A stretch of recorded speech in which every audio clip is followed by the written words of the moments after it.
Bonjour, bonjour mes auditeurs, mes amis Facebook, TikTok. Bienvenue au TikTok Live. On va interviewer Johanna Haro, Fédération au cœur des causes, qui ce soir aura un live elle-même à 21h30. Alors je vais voir comment lancer l'invitation.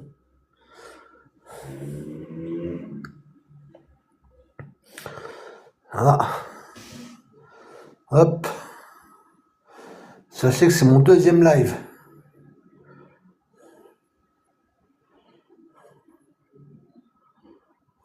Ah.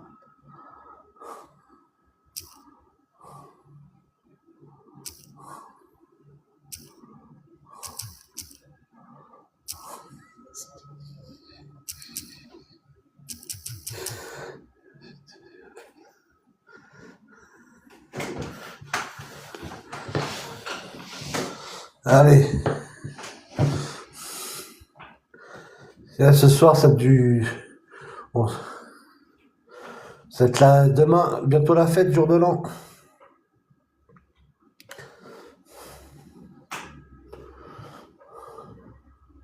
Alors qui fait un MC Solar ici? Ah.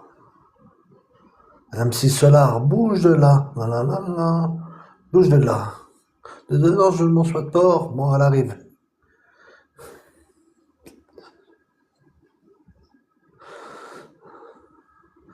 On aime bien les sœurs, moi j'aime bien les Solar. C'est un fédérateur. Merci, mettez des commentaires. Bon, ah. Bonjour, bonjour. Salut Marco, Ça va, Johanna? ça va et toi? Ouais, ça va. Alors, présente-toi un petit peu aux auditeurs, aux spectateurs. Alors, on va peut-être attendre un petit peu, non? Parce qu'il n'y a pas l'air d'avoir grand monde là. Bah, ça va arriver petit à petit. Ou alors, Oui, c'est peut-être l'heure. Bon, on va attendre un petit peu que ça arrive petit à petit. oui, j'attendais aussi Tatiana. Je vais les inviter. Ok, invité.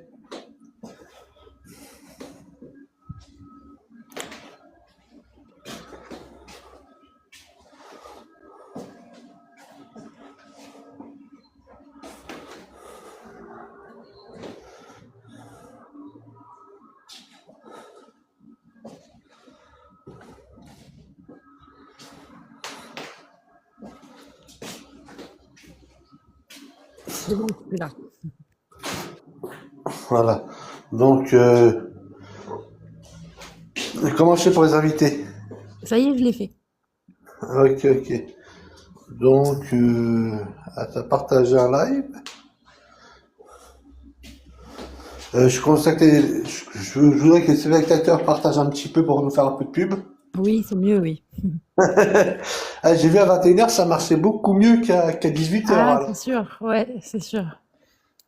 À 18h, apparemment, c'est un peu une heure creuse où les gens vont être devant la télé ou vont manger, je sais pas. Ah, c'est Ouais. mon deuxième live en fait, effectivement. Mais au pire, je le mettrai en rediffusion. Oui, si tu peux, oui. Ah, on peut le remettre en rediffusion. Bon, en tant que les spectateurs viennent, Bah, je peux quand même parler si tu veux, hein. ouais, tu peux Parce que de présenter. toute façon, quand ils vont arriver, en fait, moi, je suis présidente de la Fédération au cœur des causes.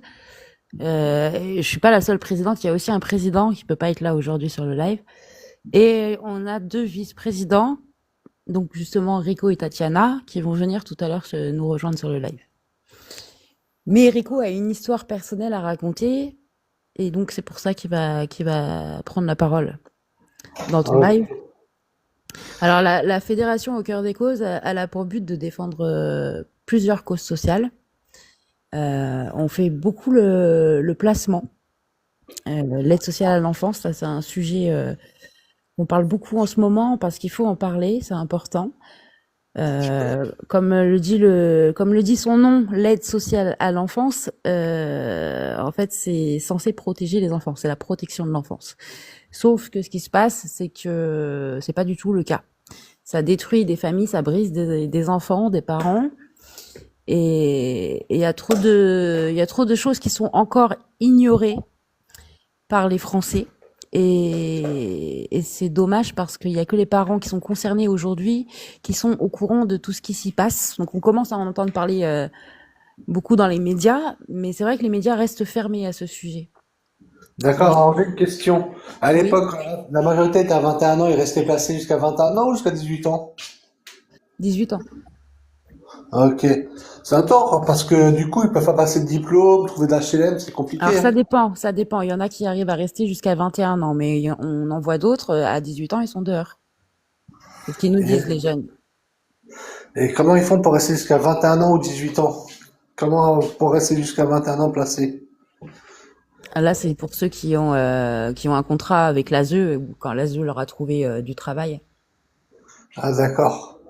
Ah, c'est compliqué pour les jeunes, parce que, Oui, mais en fait, la complication, il n'y a pas que ça. Et ça, c'est une problématique parmi tant d'autres. Mais après, il y a beaucoup de prostitution, ouais, il y a beaucoup de maltraitance. ouais, Et c'est un système, en fait, qui abuse de la faiblesse des parents.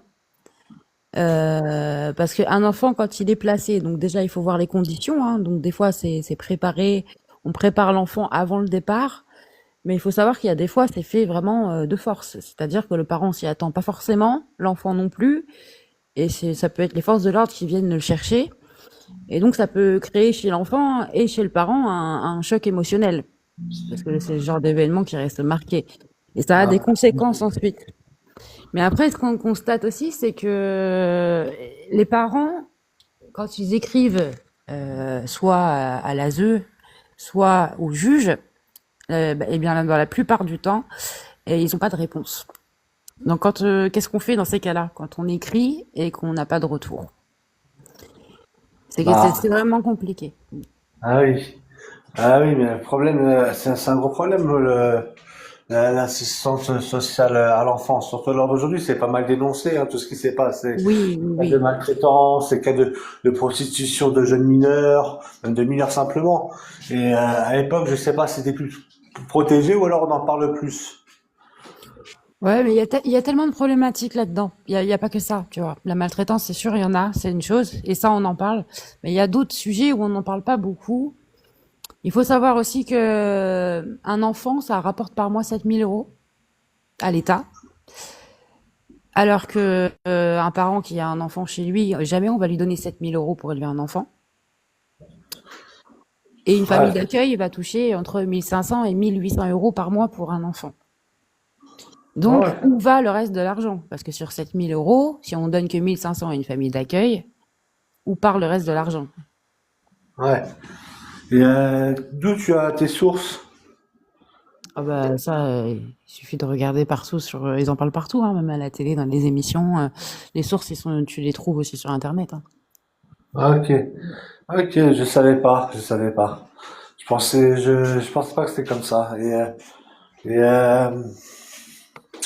Mais en fait, c'est la coupure de lien qui est dramatique parce que l'ASE fait tout pour couper le lien. Un parent, si l'enfant, s'il y a un placement, donc il y a des placements abusifs, il y a des placements qui ne le sont pas. Par contre, c'est pas, il y a des fois, il y a d'autres solutions alternatives avant d'en arriver à un placement. comme Quand quoi, par un parent, par exemple, qui tombe malade du jour au lendemain et il a une maladie, il a des soins ou il se fait hospitaliser, eh ben on va placer l'enfant. Alors que il pourrait y avoir d'autres solutions avant d'en arriver là. exemple, Après, hein? les familles peuvent les prendre, les enfants, je pense. Les Ben familles les... justement, il y a une nouvelle loi qui dit que normalement l'enfant doit aller dans la famille en priorité. Malheureusement, ça c'est ce qui est écrit sur la loi, mais dans la réalité, ça se passe pas du tout comme ça. C'est très compliqué. J'ai plein de personnes, justement, des grands-parents, des oncles, des tantes, des grands frères ou des grandes sœurs qui se sont portés dignes de confiance, c'est comme ça qu'on appelle ça, pour recueillir les enfants et bah, bizarrement, ils sont pas convoqués à l'audience. Ils écrivent, ils ont pas de retour. Ouais, c'est un silence, quoi. C'est un peu parler à un mur, quoi, hein, là, apparemment. Oui, c'est exactement ça. Et puis un enfant, quand il part, donc déjà, bon, bah, il est coupé de ses parents. Mais il a ses habitudes de vie. Il va à l'école, il a des copains à l'école. Souvent, une fois à l'ASE, on le fait changer d'école. Donc toutes ses habitudes, s'il était inscrit à des activités sportives, s'il avait des habitudes de voir ses grands-parents, ce genre de petites choses, s'il avait un animal de compagnie, bah tout ça on lui enlève du jour au lendemain. Ouais, t'as qu'un seul traumatisme. Voilà, c'est ça. Ouais. Puis, alors, je sais pas, au lycée, comment ça se passe? Ils changent de lycée aussi? Ça peut, oui, ça peut être le cas. Des fois, ils envoient des enfants je sais pas, à 800 kilomètres. J'ai déjà vu des cas où l'enfant était dans le sud et on le met dans le nord, même jusqu'à la Belgique, pour te dire. Il y a des enfants qui sortent de la France. Et il y a, par exemple, comment se dire, des visites ou des vacances, pour voir leur famille. Oui, alors il y a des parents qui ont des visites et qui peuvent voir leurs enfants sans éducateur, sans la présence d'un éducateur. Il y a un autre cas de figure, c'est les parents qui voient leurs enfants en visite médiatisée. C'est-à-dire que quand ils voient leur enfant, il y a toujours un éducateur qui est là. Et au téléphone, pour les appels téléphoniques, c'est pareil. Il y a des appels qui sont médiatisés et d'autres qui ne le sont pas. Ce qui veut dire aussi, la problématique de ce côté-là, c'est que l'enfant qui est en danger au sein de l'aide sociale à l'enfance, quand il est à côté d'un éducateur, même s'il est avec son parent ou au téléphone avec son parent, malheureusement, il peut pas se confier, puisqu'il y a l'éducateur qui est toujours à côté de lui. Hmm. Ouais, je comprends parfaitement ce que tu racontes, en fait, hein. Il y a, je sais pas quoi dire. Il y a l'ASE, il y a après quand ils sortent de l'ASE, comme ils finissent mal. Ils ont très peu de chances de survie, de trouver un travail, de trouver un logement. Moi, je le vois, où j'habite, hein. Il y a beaucoup de jeunes qui font la manche, hein, donc ça reste le même problème pour eux, hein. Oui, Et oui, franchement, parce que des fois, il y a pas. En fait, ils vont les prendre aux parents, parce que soi-disant, il y a une situation de danger chez le parent. Mais quand tu fais une comparaison avec la vie après au sein de l'aide sociale à l'enfance, tu te rends compte que l'enfant est plus en danger là-bas qu'avant chez ses parents. ah oui, bah, il y a quelques cas graves qui mériteraient quand même d'être Oui, classés. ah oui, ça c'est sûr que le placement dans certains cas, il est justifié, ça c'est sûr.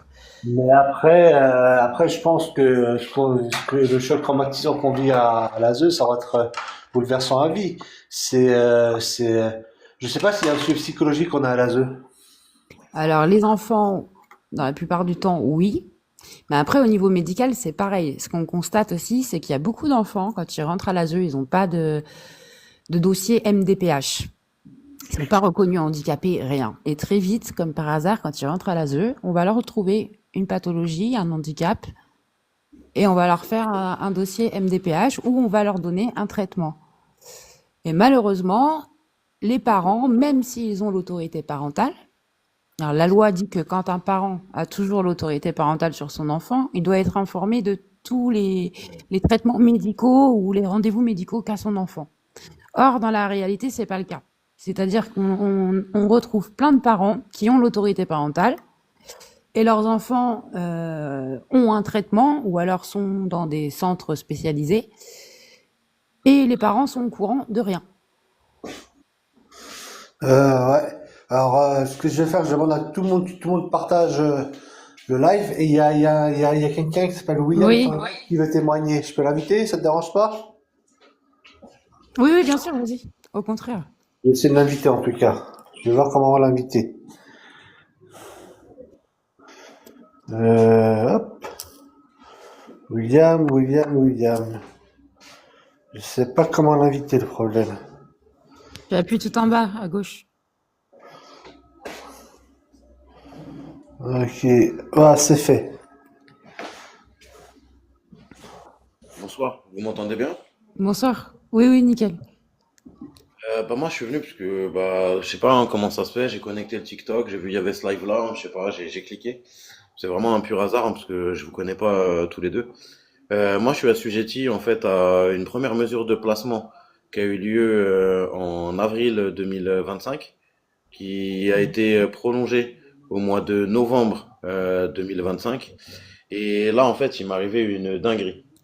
Quand je dis une dinguerie, en fait, j'ai ma petite, la plus petite qui a 7 ans, qui est asthmatique.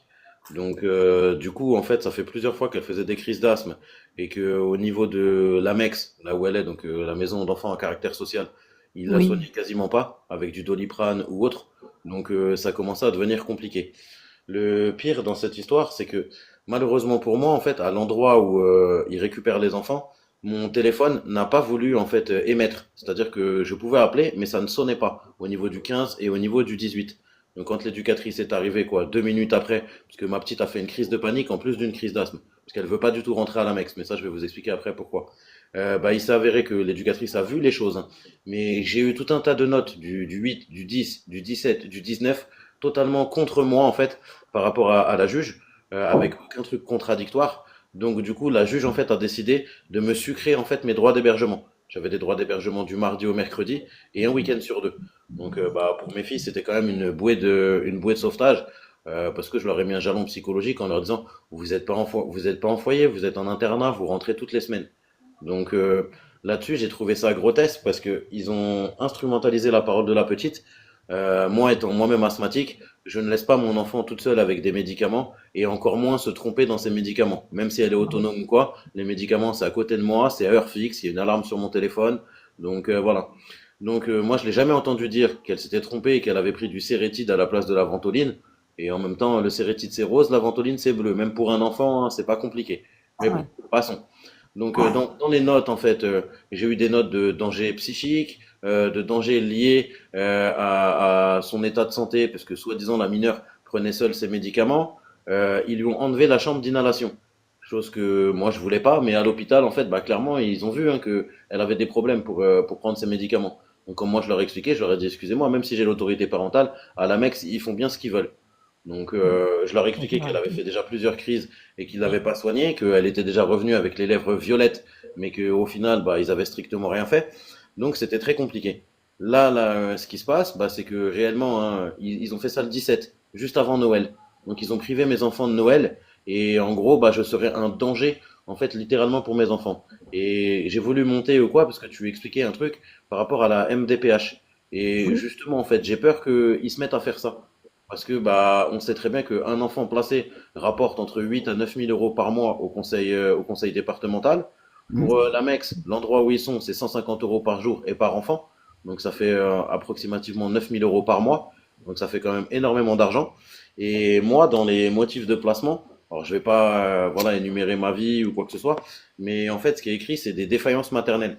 Alors j'explique le cas vite fait, hein. Moi, j'étais en séparation de madame avec interdiction de se voir ou quoi parce qu'on s'embrouillait tout le temps, on se chamaillait tout le temps et j'ai préféré demander une ordonnance d'éloignement, clairement, parce que c'était pas possible en fait, parce que madame s'est vendue, madame consommait des produits, madame faisait intervenir des gens, parce que bah, vu qu'elle se vendait, hein, elle s'est vendue même dans mon appartement, alors que c'est l'ASE elle-même qui m'a demandé de l'héberger, parce que madame, pour ne pas justifier ses adultères, a préféré aller déposer des plaintes pour V. Donc c'était très compliqué, elle a exposé tout ça devant les enfants, donc j'ai essayé au maximum de préserver mes enfants. Elle leur a même envoyé une vidéo de sa TS sur le portable des enfants. Mais malheureusement pour moi, en fait, la justice, les enquêteurs de l'ASE, les éducateurs, la directrice adjointe de l'ASE, ma référente ASE, la juge, n'a strictement rien voulu entendre. J'ai des écrits sur papier, hein, comme quoi elle dit qu'elle ment. J'ai des écrits comme quoi qu'elle dit qu'elle ne respecte pas les accords et tout. Bref, la police est venue plusieurs fois la déloger de mon ancien domicile. Voilà. Depuis, j'ai récupéré un autre domicile, je me suis stabilisé dans mon emploi, j'ai fait toutes les choses en fait qu'on m'a demandé, même plus. Mais le problème, c'est que j'entendais souvent, ah les filles elles sont trop avec papa. Ensuite, on a restructuré mes droits d'appel. Ensuite, là, suite à au dernier jugement, j'ai un éducateur, le co-référent de ma plus grande, qui l'a attrapé, qui l'a isolé en fait dans le bureau et qui lui a dit, tu sais ma grande, d'après la juge, si tu vois pas ta maman, bah à la base tu vas rester placée jusqu'à tes 18 ans. Donc j'ai essayé en fait de collaborer avec eux, de parler avec eux, de partager même les craintes de mes Ouais. enfants. Quand mes enfants avaient une visite médiatisée et que voilà juste avant la plus petite faisait pipi au lit, qu'elle faisait des cauchemars ou quoi, je partageais tout ça avec eux. Malheureusement pour moi, j'ai eu un rendez-vous avec le fameux psychologue de l'AMEX qui lui-même a banalisé la violence que les enfants ont subie par rapport à leur maman. Donc à l'heure actuelle, je me retrouve totalement perdu, mais vraiment parce que je sais même pas si je peux contre-attaquer. La dernière ordonnance du 17, il n'y a aucun débat contradictoire. On a pris toutes les notes de l'ASE. soi-disant par rapport à une information préoccupante de l'hôpital. Je ne l'ai jamais eue, en disant qu'à l'hôpital, je m'étais pas soucié de ma fille alors que j'étais là H24. Toujours La seule... l'autorité parentale? Ou on te l'a Oui, j'ai retirée? toujours l'autorité parentale, oui. Oui. D'accord, ok. Est-ce que On l'avait tu l'as on l'avait demandé quand tu retiré à étais l'époque. On me l'avait retiré à l'époque parce qu'avec les embrouilles avec madame et tout, madame a sorti tout un tas de bêtises incommensurables et tout. Ça m'a même valu 3 jours de prison. Je préfère être honnête, hein, comme ça je dis les choses clairement. Donc voilà, pour des soupçons de violence conjugale, madame est, d'après mes enfants, parce que moi j'étais en crise d'hystérie, hein, je vais pas mentir du tout, d'après mes enfants, madame est tombée sur une trottinette. Donc derrière, elle s'est fait un pneumothorax. Donc moi j'ai essayé de l'aider au maximum quand je suis sorti ou quoi. C'est-à-dire que bah, dès qu'elle venait à la maison, elle prenait de l'argent, elle prenait des courses ou quoi. Je demandais à ma mère si elle pouvait essayer de l'aider pour son ménage ou autre. On est restés séparés 3 mois. Et après, dès que j'ai eu mon propre appartement, en fait, bah, elle venait tous les mardis, tous les mercredis, et elle venait tous les week-ends. Donc elle ne respectait pas ces choses-là. Moi, bah, pour voir mes enfants, parce que sinon je les voyais pas, bah, j'ai accepté, chose que j'aurais jamais dû faire, clairement. Ouais. Et il s'est avéré qu'elle a changé de travail. Quand elle a changé de travail, elle est tombée sur des collègues bah, qui fumaient du stup, qui prenaient des produits autres que voilà, on va pas les citer Mhm. parce qu'on est sur TokTok, donc c'est compliqué. Et moi, en fait, la voyant dans cette dérive ou quoi, j'ai essayé de l'aider. Et mon médecin traitant, en fait, l'a diagnostiqué comme bipolaire. Donc, il a voulu l'envoyer voir un psychologue comportementaliste pour essayer d'aider parce que ses phrases, comme elle disait à ma sœur, je suis jaloux de la relation qu'il a avec les filles parce que moi, j'ai pas eu la même avec mon père. Comme je lui dis, rappelle-toi quand même ta jeunesse, c'est quand même moi qui t'ai permis de rencontrer ton papa, avoir la vérité sur l'histoire avec ta maman, tu ne parlais plus avec ta maman, et là, au final, bah, tu lui reparles, après c'est toi que ça regarde, hein. Moi, perso, je n'ai pas envie de m'en mêler, mais voilà. Quand elle est à l'hôpital psychiatrique, bah, derrière, j'ai quand même essayé de faire en sorte que les enfants voient leur maman, même si c'est pas le lieu, c'est pas l'endroit, je sais, mais bon, je voulais pas qu'il y ait une coupure, en fait, de ce lien, et il s'avérait que ça s'est transformé en chantage, en fait, de la part de cette dame, que malgré les interdictions, bah, elle continuait en fait à me contacter ou autre, mais sauf que quand les enfants en fait avaient besoin d'elle, elle n'était pas présente. Donc c'était Ouais. très difficile à gérer. Quand les enquêteurs de l'ASE sont venus, bah réellement ils n'ont pas voulu étudier toutes les preuves avec les mensonges qu'elle a écrits de sa main. Ils n'ont pas voulu étudier les fausses plaintes qu'elle avait fait. Il faut savoir que entre tout ça, elle a envoyé des gens m'agresser devant les enfants. Je n'ai pas répondu parce que bah, vu que j'avais l'étiquette de quelqu'un de violent, je vais pas m'amuser à faire de la violence devant mes enfants. Donc c'était tout un micmac. Et là aujourd'hui, bah, il s'avère que j'ai récupéré un appartement, 3 pièces, tout tranquille, avec 2 chambres pour les enfants, tout nickel. Sauf que bah, on m'a enlevé mes enfants en fait, clairement. On m'a enlevé sur Mais t'es des enlevé en dénonciations novembre. fallacieuses. Hein? Ouais, C'est du ça, c'est en 17 novembre? décembre. 17 D'accord. décembre. Parce que la deuxième audience, en fait, c'était le 4 novembre. La juge, parce que en commission technique, en fait, l'ASE et l'AMEX avaient demandé 1 an de replacement, mais des week-ends élargis. Donc moi, comme j'ai dit à mes enfants, je dis, écoutez, vous avez quand même, pour la plus petite, elle a vécu trois écoles en une année, parce que bah, forcément, à son ancien domicile, bah, les copines de madame venaient carrément agresser mes enfants en bas de l'école. Madame s'est fait agresser par ces mêmes gens, mais elle est retournée les voir après. Enfin bref, tout un micmac. Et moi, comme j'ai dit à mes filles, je dis, regardez, même s'ils prennent 1 an, c'est pas grave, vous terminez l'année scolaire et on va essayer de tout faire pour vous sortir de là, il n'y a pas de souci. Et vous avez vu que papa, il a fait tous les efforts possibles et tout. Mais le problème qui se passe, c'est que mes enfants, bah, elles ont un conflit avec l'adulte. Elles ont été humiliées en fait par les copines de madame. Pour la plus petite, elle a un prénom avec un O dedans, donc on lui disait les petits lolos. Voilà, à 10 ans en pleine puberté, c'est compliqué en fait d'entendre ça devant son école. Pour la plus petite qui a 7 ans, on lui disait t'es une petite crasseuse. Donc c'était très très très compliqué en fait à gérer. J'ai essayé de demander à madame de régler les choses avec ses collègues de manière soft, de manière correcte. Malheureusement pour moi, bah, elle a préféré continuer à leur parler et continuer à être avec elle. Donc moi, j'ai stoppé court à tout ça. Je me suis mis en protection avec mes enfants. Quand j'ai été reçu par la juge d'application des peines par rapport à mon ordonnance d'éloignement ou quoi, j'ai bien précisé, regardez les dates, les horaires d'appel ou quoi, c'est toujours par rapport à l'école. Vu que le jugement donnait raison à madame, moi à la base, bah, faut bien que j'aille les chercher à l'école. Quand madame est en défaut, faut bien que je les amène à l'école. Donc regardez tout. Les plaintes de ses collègues ont été classées sans suite. Donc du coup là-dessus, franchement, ça va, je m'en tire avec chapeau. Mais dans le délire, depuis le mois de novembre, en fait, à chaque fois, c'est des phrases, vous êtes trop avec papa, on a restreint mes appels à une fois tous les 15 jours parce que soi-disant elles étaient trop avec moi. Quand il y a eu des frais de vêture, la petite était en demande en fait de sa maman, c'était le mois de son anniversaire. Donc du coup, bah, elle se posait la question pourquoi il n'y avait pas eu les visites avec sa maman. Il y a eu les frais de vêture, l'éducatrice, et j'ai l'enregistrement de cette dame qui a un problème psychologique, on va pas se mentir, lui a carrément menti sur la présence de sa mère au magasin. J'ai trouvé ça mais vraiment abject de mentir à une gamine de 7 ans qui est en pleine ambivalence. Mais bon, passons, parce que dès qu'on leur dit quelque chose, ah bah non, mais j'ai pas à me justifier. Puis après, dans l'enregistrement, oui, mais c'était une blague. Mais madame, vous faites des blagues comme ça à des enfants? C'est Ouais, compliqué. c'est ça, Et c'est la réalité. pour la plus grande, en fait, déjà, il faut savoir que dans la première ordonnance de placement, ils ont séparé la fratrie. Donc, non-respect de la loi Taquet, il n'y a pas eu de médiation familiale. Ils sont venus chez ma maman, mais ils n'ont pas étudié ma maman en tant que personne tierce digne de confiance. Donc, très compliqué. Donc, Mm. par rapport à ça, j'ai essayé de faire jouer mes droits. Malheureusement pour moi, ah, mais vous êtes trop procédurier. Mais comment ça, je suis trop procédurier? Je suis assujetti à une procédure. Normal que je sois dans la procédure. C'est vous qui m'y mettez. Donc, normal que je défende mes droits, que je regarde les textes de loi ou quoi. Vu que j'étais ignorant par rapport à mes droits, c'est normal.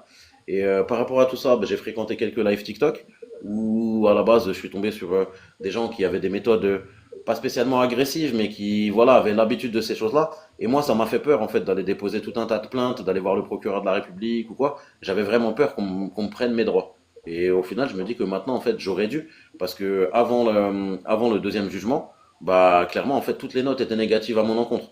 C'est-à-dire qu'un jour, j'étais au téléphone avec l'avocate de mes petites, donc tout simplement pour préparer l'audience ou quoi. Et c'est pas que je suis pas descendu de la voiture, j'ai juste ouvert la fenêtre en disant excusez-moi, je suis au téléphone, je vous laisse récupérer les petites, il y a ma maman qui fait le relais, excusez-moi, mais voilà, c'est important, c'est l'avocat. Et toutes les notes en fait se sont transformées en je suis vindicatif, je suis contre les éducateurs ou quoi, alors que bah, j'ai eu la chance en fait de photographier le cahier de liaison où je partage en fait même des solutions pour que mes enfants puissent passer des bons moments avec leur maman, des ateliers gâteaux parce que les filles faisaient beaucoup de gâteaux avec leur maman ou quoi. Mais tout ça, ça se retrouve pas dans le dossier de mesure éducative. Le dossier de mesure éducative, il est exclusivement à charge contre moi. Ouais. C'est-à-dire que madame n'avait pas de droit. Madame n'avait le droit qu'à 2 fois 1 heure de visite par mois. Entre-temps, il y a eu le JAF qui est arrivé. Donc le JAF, c'était au 30 juin, le délibéré au mois de juillet. Donc me donner la garde, pas la garde exclusive, mais la résidence en fait chez moi. Donc du coup, moi j'étais content en fait de tout ça.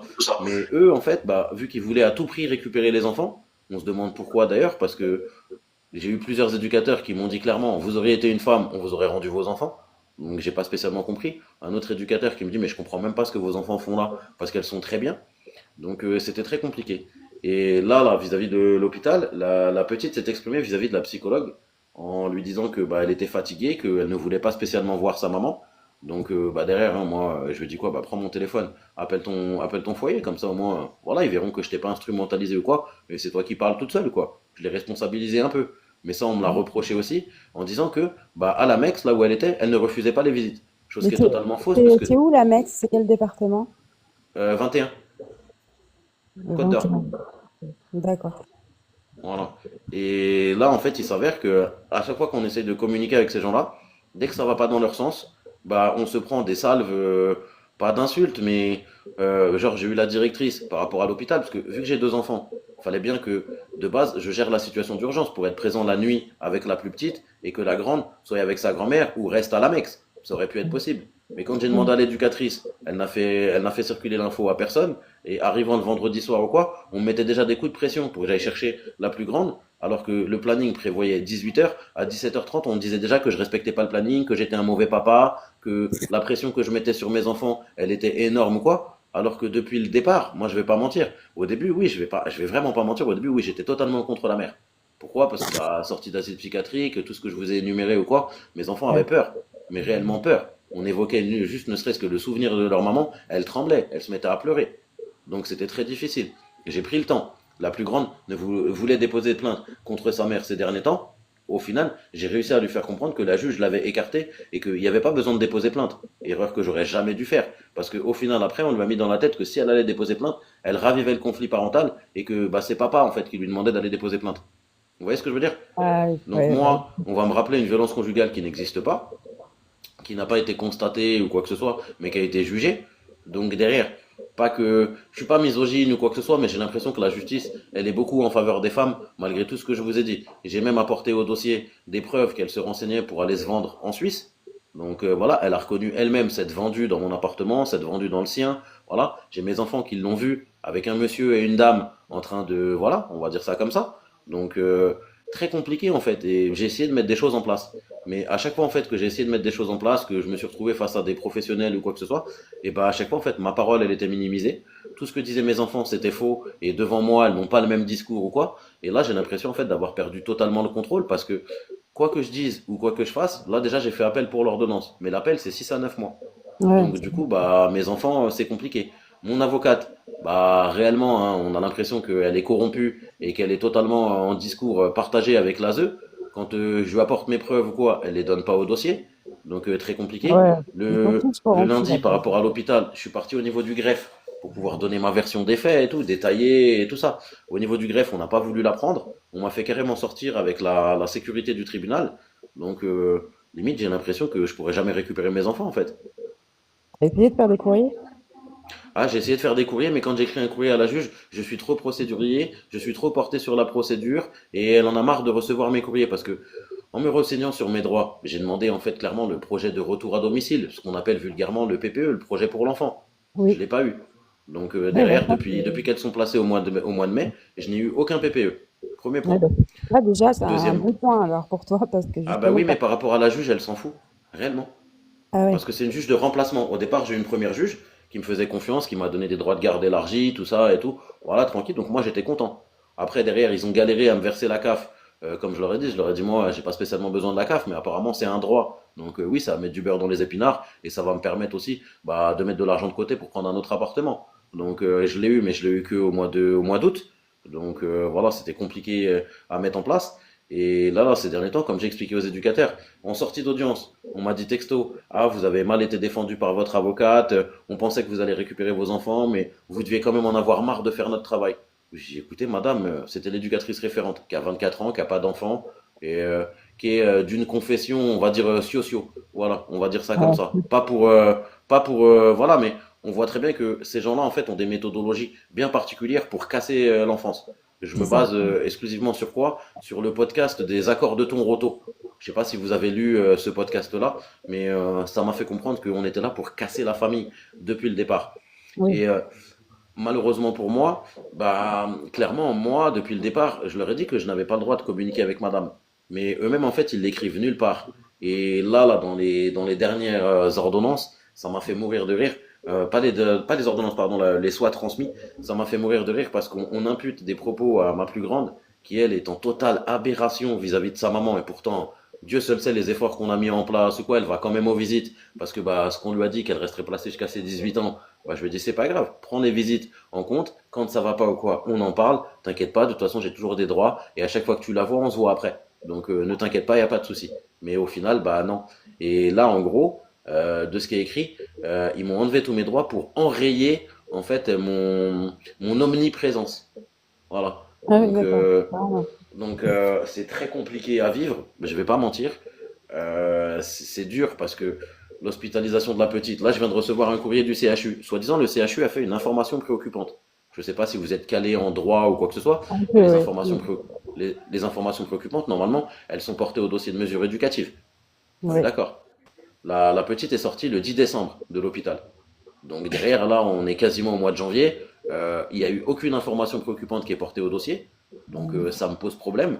Et la MEX, donc l'endroit où elles sont, se base sur les dires des médecins. Mais au final, je n'ai aucun accès aux dires de ces médecins. C'est Donc pas ce qu'il y a dans cette c'est compliqué information quoi. préoccupante? Ah non, j'ai pas accès à cette information préoccupante. Je ne l'ai pas vue, je ne l'ai pas lue. J'ai eu aucun Mais accès à cette information. tu l'as su comment? Par l'ASE? Je l'ai su comment? Alors, je l'ai su déjà le vendredi par l'ASE, la directrice. Pas l'ASE, pardon, la MEX, pardon. Donc, ça m'a choqué.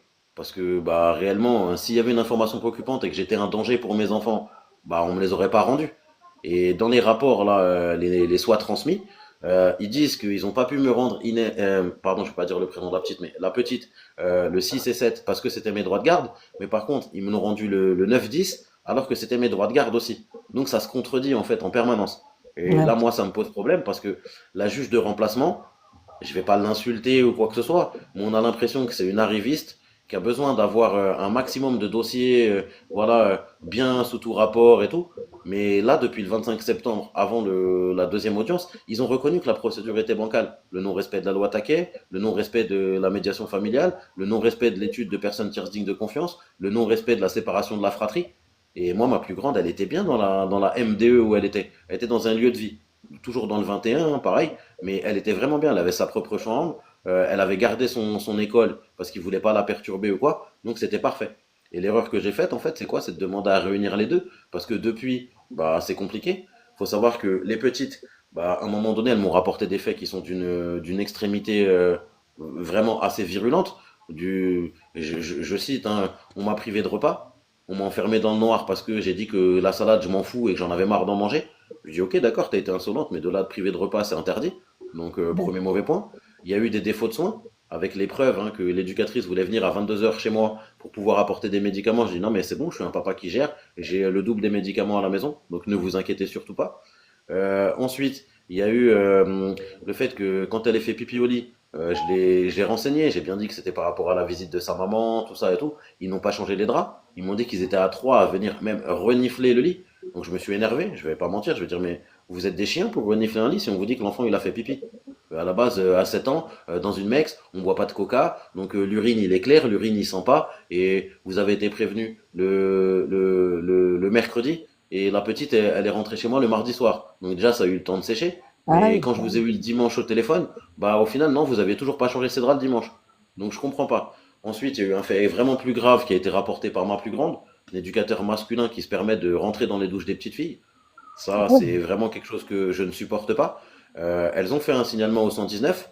Donc le 119 a dit qu'il remonterait au niveau de la cellule de recueil des informations préoccupantes. Malheureusement, rien du tout. Ouais, En ouais. audience, on n'a même pas pu en parler. Quand j'ai commencé à peine à aborder le sujet, la juge m'a totalement coupé, m'a interdit de prendre des notes. Donc je suis dans une situation où je veux même pas avoir de haine contre la maman. Elle a fait ce qu'elle a fait. Voilà, les filles ont quand même besoin de leur maman, donc tranquille. Mais leur maman était au courant de tout ça. La petite a bravé, la plus grande a bravé l'interdiction. Elle a pris le téléphone de sa grand-mère et elle a appelé sa maman en lui demandant: Maman, pourquoi tu nous as pas défendus au tribunal? Maman, pourquoi quand t'es sorti du tribunal, t'avais le sourire? Maman, pourquoi au tribunal, t'as pas séché mes larmes? Et la grande s'est retrouvée, mais vraiment seule en fait face au mensonge de sa mère, puisque moi, malheureusement pour moi, hein, parce que c'est une erreur, j'aurais jamais dû prendre le téléphone et parler avec elle. J'ai essayé de lui faire comprendre les filles, elles ont besoin en fait de ton attention. Elles ont besoin de savoir que tu t'occupes d'elles ou quoi que ce soit. Que tu sois plus avec moi, certes, c'est pas grave. Et à la limite, merci. Moi, je suis dépendant affectif de cette femme. J'ai accepté trop de choses que j'aurais jamais dû accepter. Ça, je le reconnais. Mais derrière, bah, quand on était tous les deux sous la couette, on s'entendait bien, hein. Donc derrière, quand on a des enfants, on est obligé de bien s'entendre. Les griefs personnels ou quoi que ce soit, faut les mettre de côté. Et comme je lui dis, là, la petite, elle est totalement dévastée. C'est compliqué en fait pour elle. Donc voilà, que la toute petite, elle soit ambivalente ou quoi par rapport à son âge. Ok, d'accord, je veux bien. Mais la grande, elle a compris des choses. Tu lui as parlé de tes histoires de V, tu lui as demandé de choisir à ta place, tu lui as parlé de tes plaintes, elle vous a vu. La plus petite, pareil. Donc essaye de faire un monde honorable ou quoi, tranquille. Et à la fin, j'ai préféré raccrocher parce que ça tournait en rond.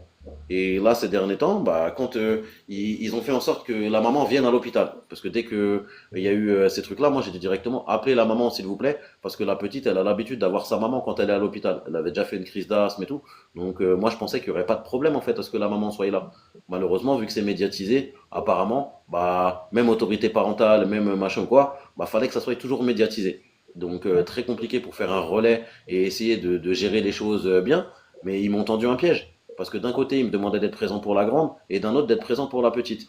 Mais ce qui s'est avéré à l'hôpital, c'est que l'éducatrice est venue le vendredi, a dit à la plus petite que je ne pouvais pas être présent le soir au niveau de l'hôpital, chose qui ne m'a pas été confirmée par les infirmières, ça ne m'était confirmé que le mardi soir par la cadre de santé. Donc il s'en est passé du temps entre-temps. Et Mm. dans toutes les notes ou quoi, il y a écrit que je me suis embrouillé avec l'hôpital, alors que je leur ai juste demandé le mercredi soir à 1h25 du matin à partir de quelle heure on serait monté en chambre, parce que la petite elle était fatiguée et qu'elle avait besoin peut-être de prendre une douche, que ça pourrait peut-être la calmer et la canaliser, parce qu'elle était à 6 litres, 6 litres d'oxygène. Donc c'était très compliqué. Mais là, je viens de recevoir un rapport, donc un rapport détaillé de tout le traitement ou quoi, mais aucun accès à cette information préoccupante et je sais même pas si elle existe. Vous comprenez? Je comprends. Bah après, suite à une information préoccupante, il y a une suite ou il y en a pas. Il n'y a pas forcément de suite. Ouais, Mais après, l'ASE doit être au courant. Ils ont un fichier national où ils ont accès à toutes les informations préoccupantes. ouais, Donc l'ASE est bah forcément je au sais courant. pas. Mais Bah après, le normalement, chef de tout ça, service, ouais. Le chef de service lui-même m'a dit que. Alors, il m'a sorti une phrase qui était vachement ambiguë. Et je lui ai dit, mais si vous avez eu accès à cette information préoccupante, c'est que vous l'avez lu. Vous pouvez m'en donner quelques détails ou quoi, parce que bah ça m'inquiète et j'ai pas eu ce comportement-là, surtout pas, et je suis pas désintéressé du tout de ce qui se passe par rapport à ma petite. Je suis resté là le plus longtemps possible que je pouvais. J'ai juste fait des allers-retours chez moi pour prendre une douche et pour pouvoir prendre des affaires ou quoi pour la petite, lui prendre des jeux, des jouets pour pas qu'elle s'ennuie à l'hôpital. Donc je comprends pas en fait. Et lui-même, il m'a dit, ah, mais je l'ai pas lu. Mais si vous ne l'avez pas lu, comment vous pouvez savoir qu'il y a une information préoccupante? Parce que moi, j'étais appelé par le CHU, par un professeur. Mais D'accord. derrière, quand moi je vais expliquer les choses, il m'a dit, bon, on va faire une information préoccupante par rapport à l'état préjudiciable dans lequel votre fille est arrivée. Je dis, ouais, moi je veux bien, il n'y a pas de souci. Mais par contre, il faut prendre en considération, il y a 3 semaines en arrière, quand elle a fait une crise d'asthme, il faut prendre en considération le défaut de traitement. Parce que la petite est allergique aux poils de chien, de chat, de chien. On m'a dit oralement que non, c'était fini. J'ai vu le docteur qui s'occupe de ça, qui lui-même m'a dit, non, non, elle est juste allergique aux poils aux acariens et à la poussière. Et là, dans le rapport en fait là qu'ils envoient, il y a encore écrit allergie aux chats et aux chiens. Moi, Ouais. malheureusement, vu que je déménageais entre-temps, je n'avais pas le flacon d'Aerius. C'était dans les cartons ou quoi que ce soit, c'était très compliqué. Donc du coup, bah à la base, je leur ai dit en fait qu'ils me le mettent et l'infirmière l'a écrit dans les mails que le flacon d'Aerius serait toujours présent en fait au niveau de la transmission quand ils me donnent l'enfant. Mais au final, il n'y était pas. Et là, j'ai eu 1 heure et demie l'infirmière au téléphone parce que l'infirmière, elle est aussi complice. Ils m'ont demandé de partir plus tôt pour pouvoir être à l'heure, pour aller récupérer la grande, et qui gérait la sortie de la petite. Donc moi, pour moi, quand je suis sorti, je suis parti voir le bureau des infirmières. J'ai dit, excusez-moi, mais du coup, je dois y aller, c'est l'éducatrice qui va venir. Est-ce que j'ai des papiers à signer ou autre? Normal, comme n'importe quel parent, en fait. Non, Ouais. non, c'est bon, monsieur, ne vous inquiétez pas ou quoi que ce soit. Et au final, ils me l'ont mis à l'envers. Parce que là, ils disent quoi? Ils disent que j'ai dit que je voulais pas croiser l'éducateur. Mais c'est pas un éducateur, c'est une éducatrice. Déjà, vous vous embrouillez dans vos mots. Ouais, je Et, transforme tout. et le problème, c'est qu'on a réellement l'impression qu'on veut me déposséder de mes enfants, en fait. Oui, oui, non, mais c'est ça, et c'est pareil pour tous les parents, malheureusement, hein. Enfin, pour beaucoup de parents, en tout cas. Ils font tout pour, en fait, t'as pas de solution. C'est comme si t'avais pas d'issue.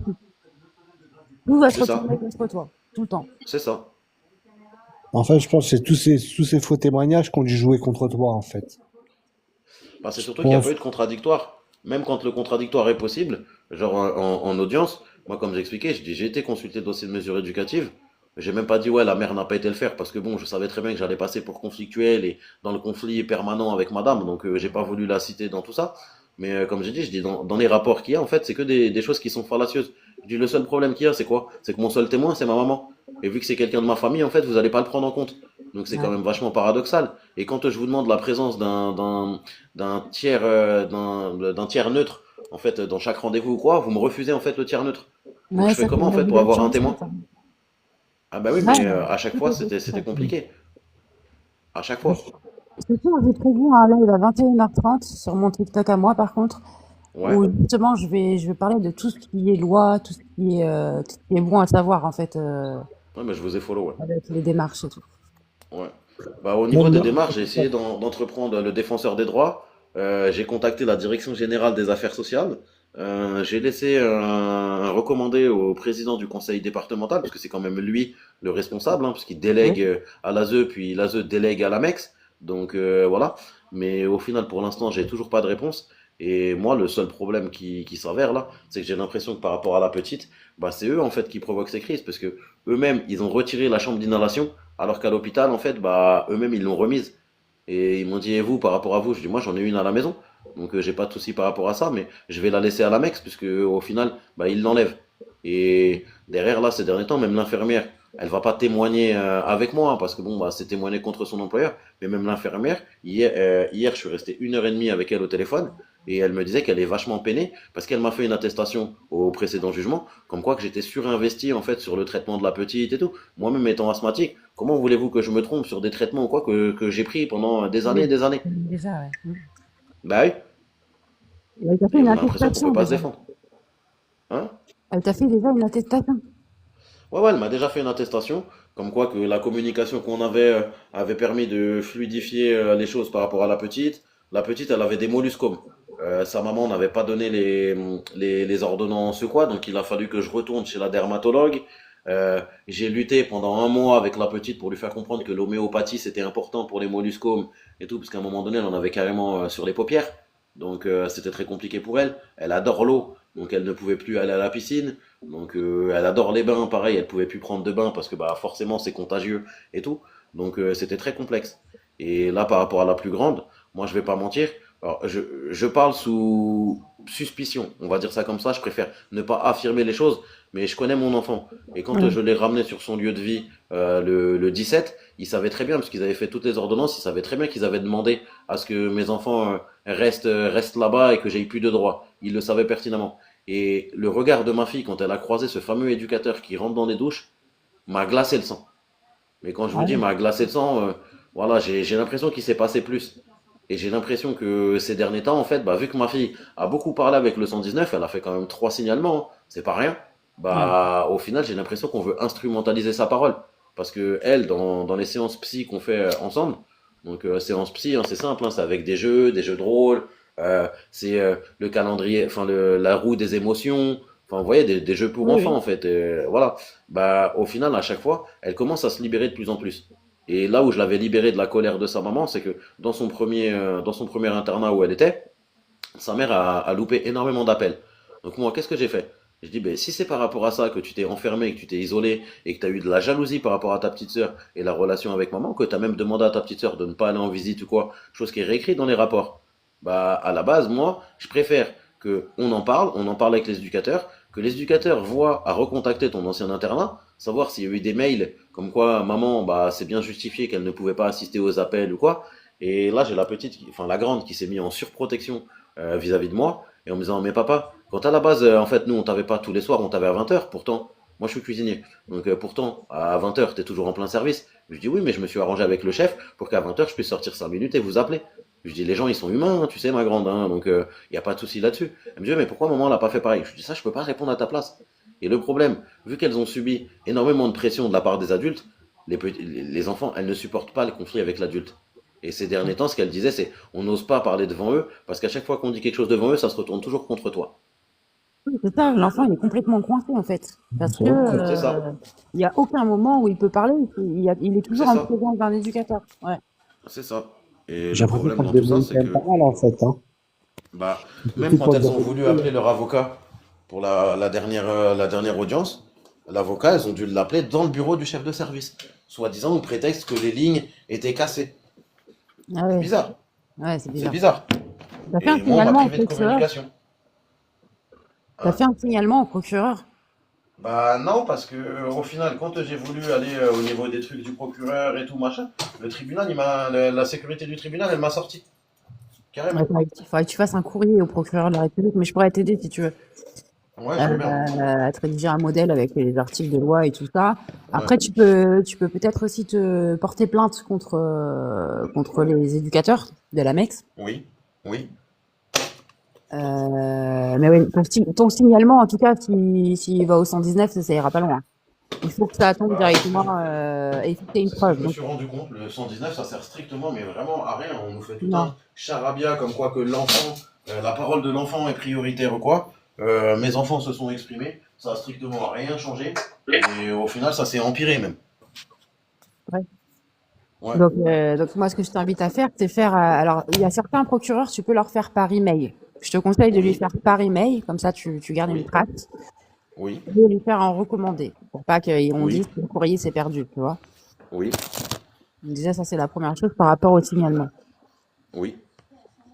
Et au moins, une fois que tu as les preuves que tu as envoyées au procureur, normalement, il est obligé de faire quelque chose. Et il est Mais là, obligé j'ai d'en un peu peur parce que, tu vois, ils ont à la deuxième ordonnance, la deuxième jugement, pardon, excuse-moi, je confonds les termes.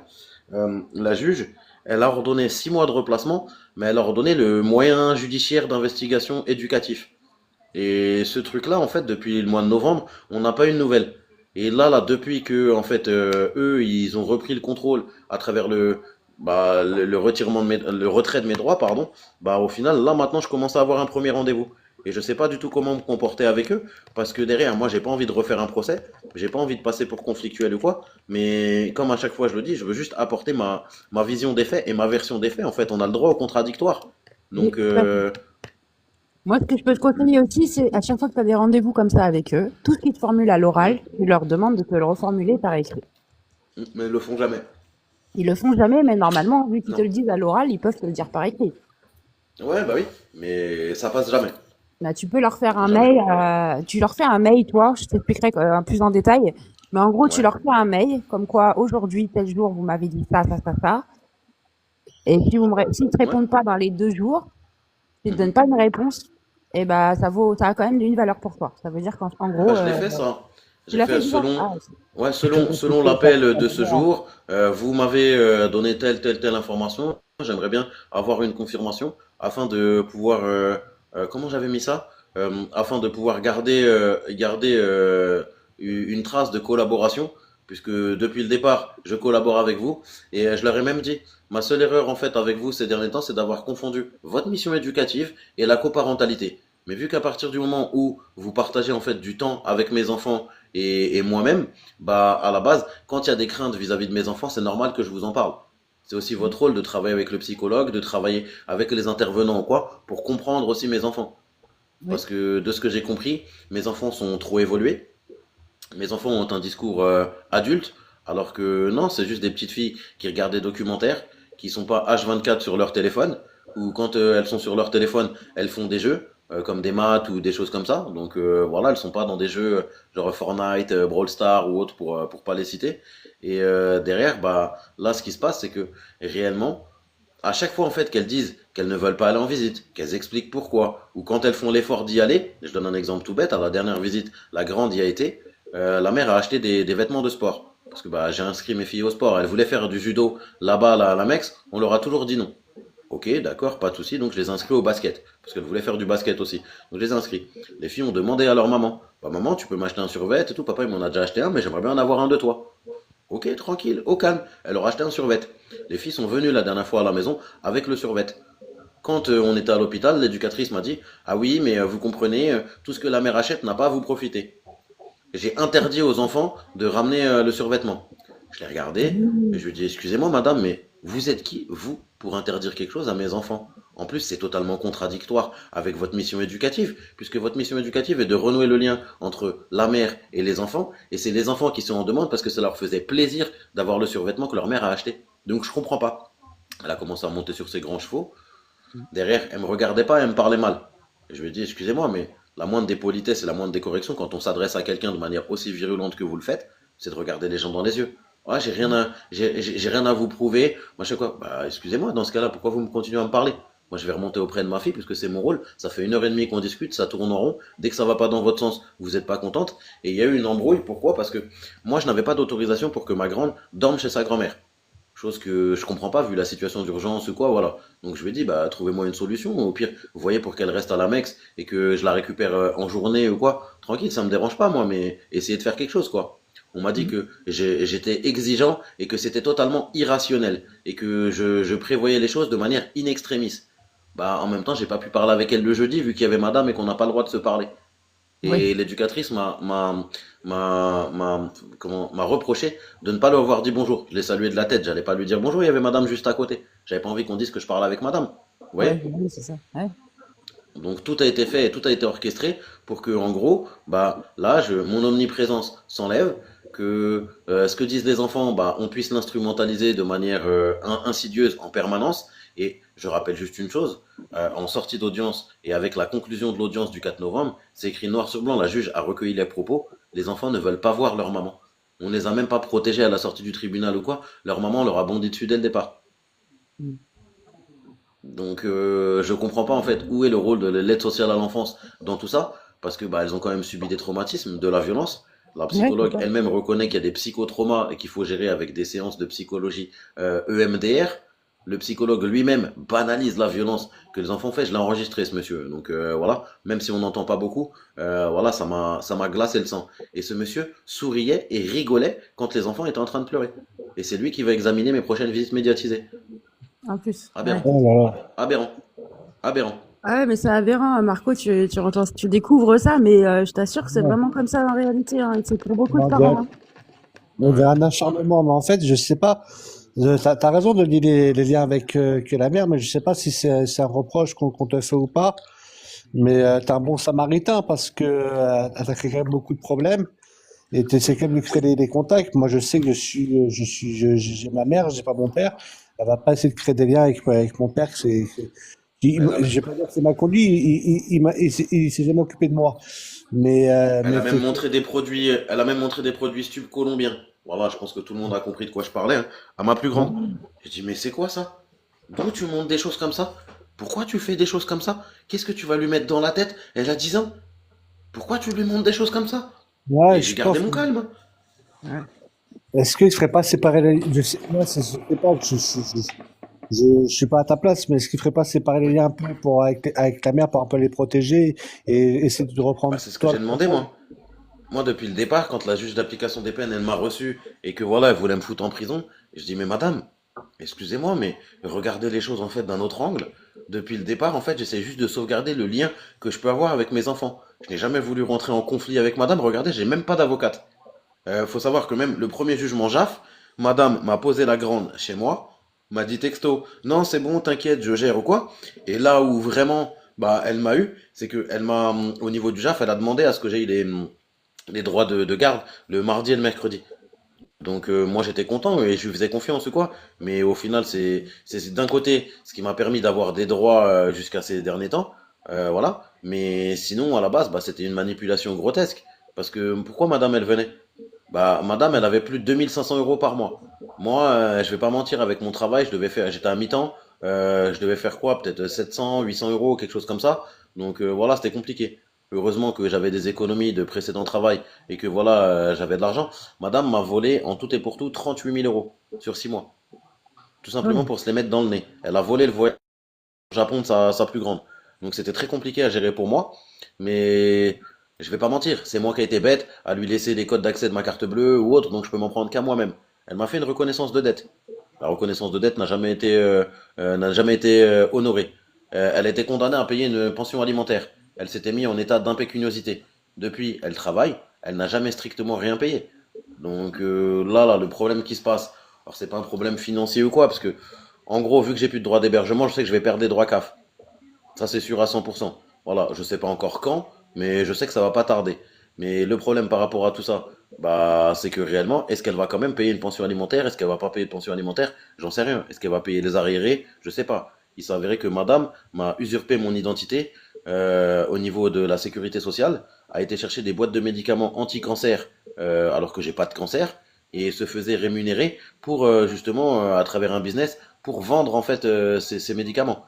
Donc derrière moi qui ai besoin de bilan de santé ces derniers temps parce que bah clairement ça m'a atteint mon moral. Je faisais plus de crise Ouais. d'asthme et tout, mais j'ai fait 2 crises cardiaques quand même en juillet parce que Ah bah oui. avec tout ça, hein, on va pas mentir, ça joue énormément. Ah bah Je oui, n'ai c'est pas ça. voulu me faire reconnaître, j'ai pas voulu me faire reconnaître à la MDPH ou autre parce que bon voilà, j'ai pas envie d'en arriver à ce stade-là, mais au final, je suis quand même une personne vulnérable.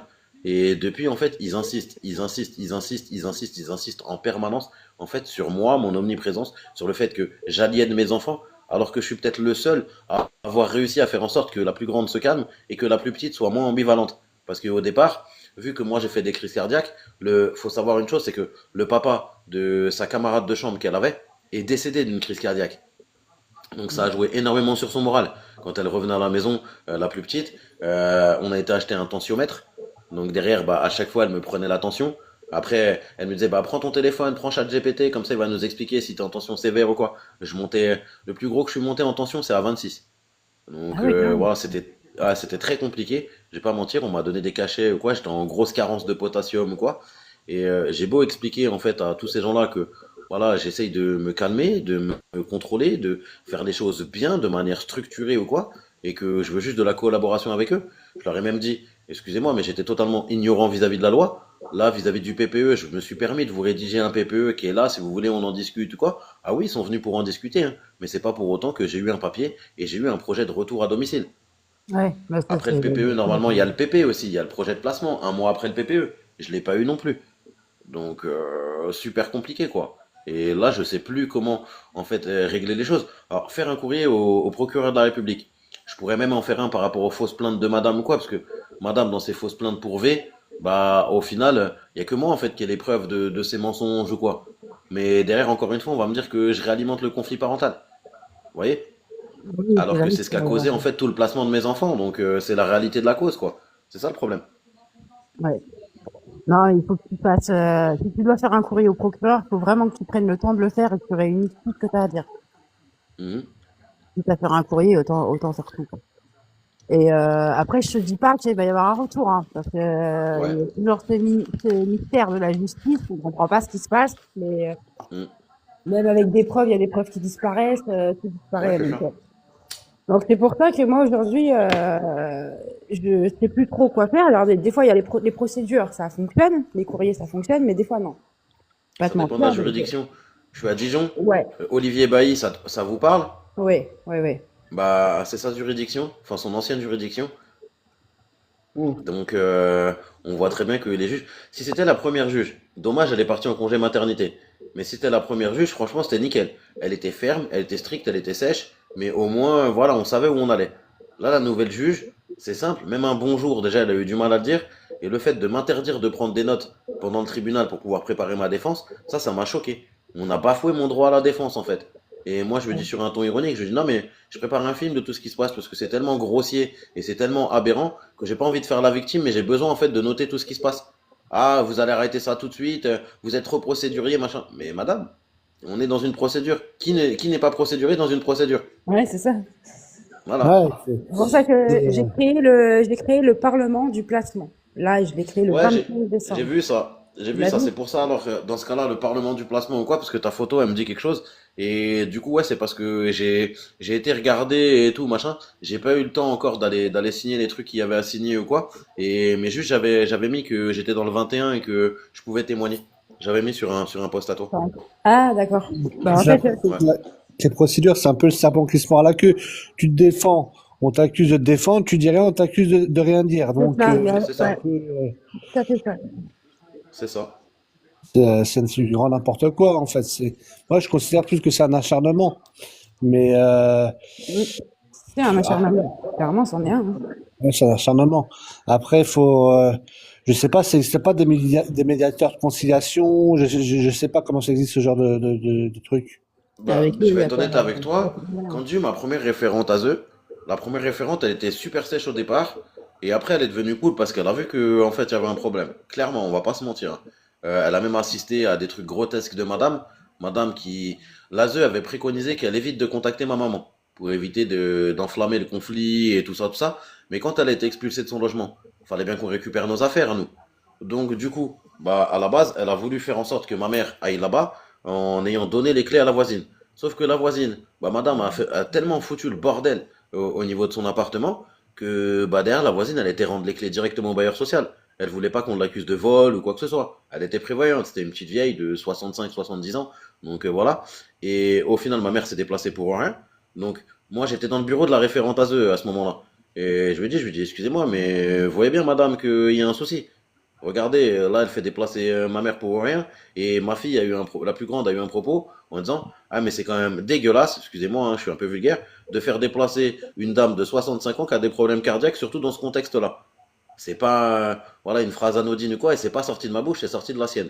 Quand j'ai eu rendez-vous avec le cadre de service de l'endroit où elles sont maintenant, je lui ai expliqué ces choses-là. Et le monsieur me dit, ah oui, mais la grande, elle n'a pas à avoir des propos comme ça, c'est les vôtres. Je dis, ben non. Mais ma référente à eux n'a pas témoigné non plus, parce que vous savez très bien, ils vont pas témoigner les uns contre les autres. Ah bah non. C'est certainement pas, c'est complètement grotesque, hein, pour eux. Ouais, Et ça là, fait là, depuis l'affreux. qu'on a une jeune arriviste de, allez, 25 ans, voilà, qui a pas d'enfant, on lui appuie sur le nez, il y a du lait qui sort.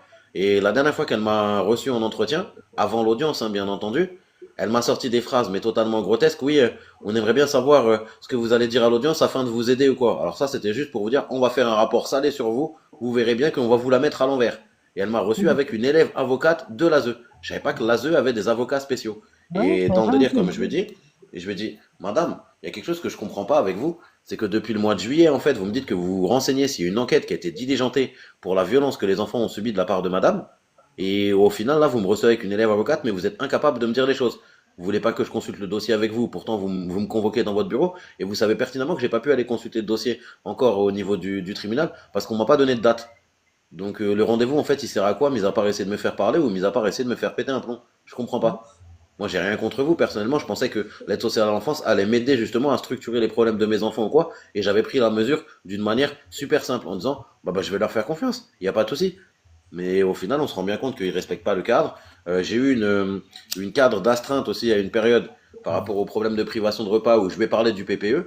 Et elle me dit quoi? Elle me dit, ça fait 20 ans que je suis là-dedans, ça fait que 3 ans qu'on utilise le PPE. Je dis, bah ouais, mais il serait bien peut-être temps de l'utiliser pour moi. Ouais. Et au final, bah toujours pas. Toujours pas. J'aimerais savoir ce que c'est le PPE. Le Projet projet pour pour l'enfant. l'enfant. Ok. C'est un C'est document qui suit l'enfant, si tu veux. Dès lors qu'il y a un placement, c'est un document qui suit l'enfant tout le long de son placement. Donc, ok. il doit Ouais, y avoir tout ce qui se passe par rapport à l'enfant, mais aussi ce qui est travaillé avec le parent. Parce que le but d'un c'est ça. placement, c'est qu'il y a un retour à domicile au bout d'un moment. J'arrive pas à Ouais, le comprendre. retour à domicile, il doit être acté. Le premier document que tu as, c'est le DPIC, document de prise individuelle en charge ou de prise en charge individuelle, DPCI ou quelque chose comme ça. Et après, tu as le PPE dans les 3 mois à venir. C'est obligatoire, c'est de la loi en fait. Mais ils ne le respectent pas. Ce qui est compliqué, c'est que c'est déjà, c'est vrai que c'est toujours le problème, c'est que on peut pas séparer les enfants de la mère, personne ne le ferait, et apparemment c'est pas une mère bienveillante. Et j'ai l'impression qu'elle en joue un peu. Je sais pas si la ZEU, par contre, elle est ni derrière toi ni contre toi, ou elle est pas neutre du tout, quoi. Alors, la directrice adjointe, j'avais un très bon rapport avec elle, puisque elle-même s'est permis, avec ses collègues, d'aller au domicile pour récupérer les affaires des enfants, vu la galère que je vous ai expliquée précédemment. Il devait y avoir un rapport par rapport à ça, parce que madame n'était même pas présente, mais au final, il n'y a pas eu. C'était totalement illégal, parce que l'ASE n'a pas le droit d'intervenir dans un domicile sans la présence d'un parent. Donc, procédure bancale, encore une fois, hein. Mais c'est pas grave, on a pu récupérer les affaires des enfants. Elle était très énervée, elle était très en colère ou quoi, et elle partait en vacances juste avant. Donc je lui dis, excusez-moi, moi je l'appelle par son prénom. Je lui dis, excusez-moi Ophélie, mais de base, bah, vous me dites que vous êtes cash ou quoi que ce soit. Je vous ai demandé d'administrer un administrateur ad hoc parce que j'avais pas l'autorité parentale encore à cette époque-là. Donc derrière, ça serait bien en fait de pouvoir entendre la grande parce que bah, elle en a gros sur la patate. Et derrière, moi, je peux pas canaliser toutes ces émotions ou quoi. Justement, je pensais que vous étiez là pour ça. Elle me dit oui, elle va être prise en charge par le psychologue ou quoi. Et quand le 15 septembre, ça c'était en juillet, quand le 15 septembre, on a eu rendez-vous avec le psychologue lui dit, ah mais vous m'avez dit vous-même que des fois vous vous embrouillez ou quoi. Entre deux sœurs, c'est normal de s'embrouiller, c'est normal de se chamailler. Mais de là à se prendre des grandes claques à 6 ou 7 reprises dans la tête, à chaque fois qu'elle évoque la garde alternée, parce que la grande, elle voulait plus être chez sa mère. Elle voulait être chez moi. Et sa mère lui a menti pendant des mois et des mois pour après lui dire, ah mais ton père il se serait pas levé. Attends, comment ça je me serais pas levé? T'as eu ton premier 35 heures à 39, à 35 ans, tu vois? Moi, je tapais des 60 heures semaine, je me levais à 6 heures du matin, mais je me serais pas levé. Comment ça? Depuis quand? Et moi, quand la plus petite a été placée le 5 mai, la plus grande le 26. Et ils lui ont menti à la plus grande. Ils lui ont dit quoi? Ils lui ont dit, non, de toute façon, tu seras pas séparé de ta sœur. On va attendre qu'il y ait une place qui se libère à l'endroit où est ta sœur, et comme ça, tu pourras la rejoindre. Et quand en fait ils m'ont expliqué 2 semaines après qu'ils avaient trouvé une place dans un lieu de vie d'urgence ou quoi que ce soit, ah oui, la maison Simone Veil, réellement, hein, parce que eux ils sont vraiment bien et tout. Moi je préfère les citer parce que les autres je vais même pas les citer, ça sert à rien, c'est leur faire de la pub alors que c'est des branquignoles clairement. Bah tout se passait très bien en fait.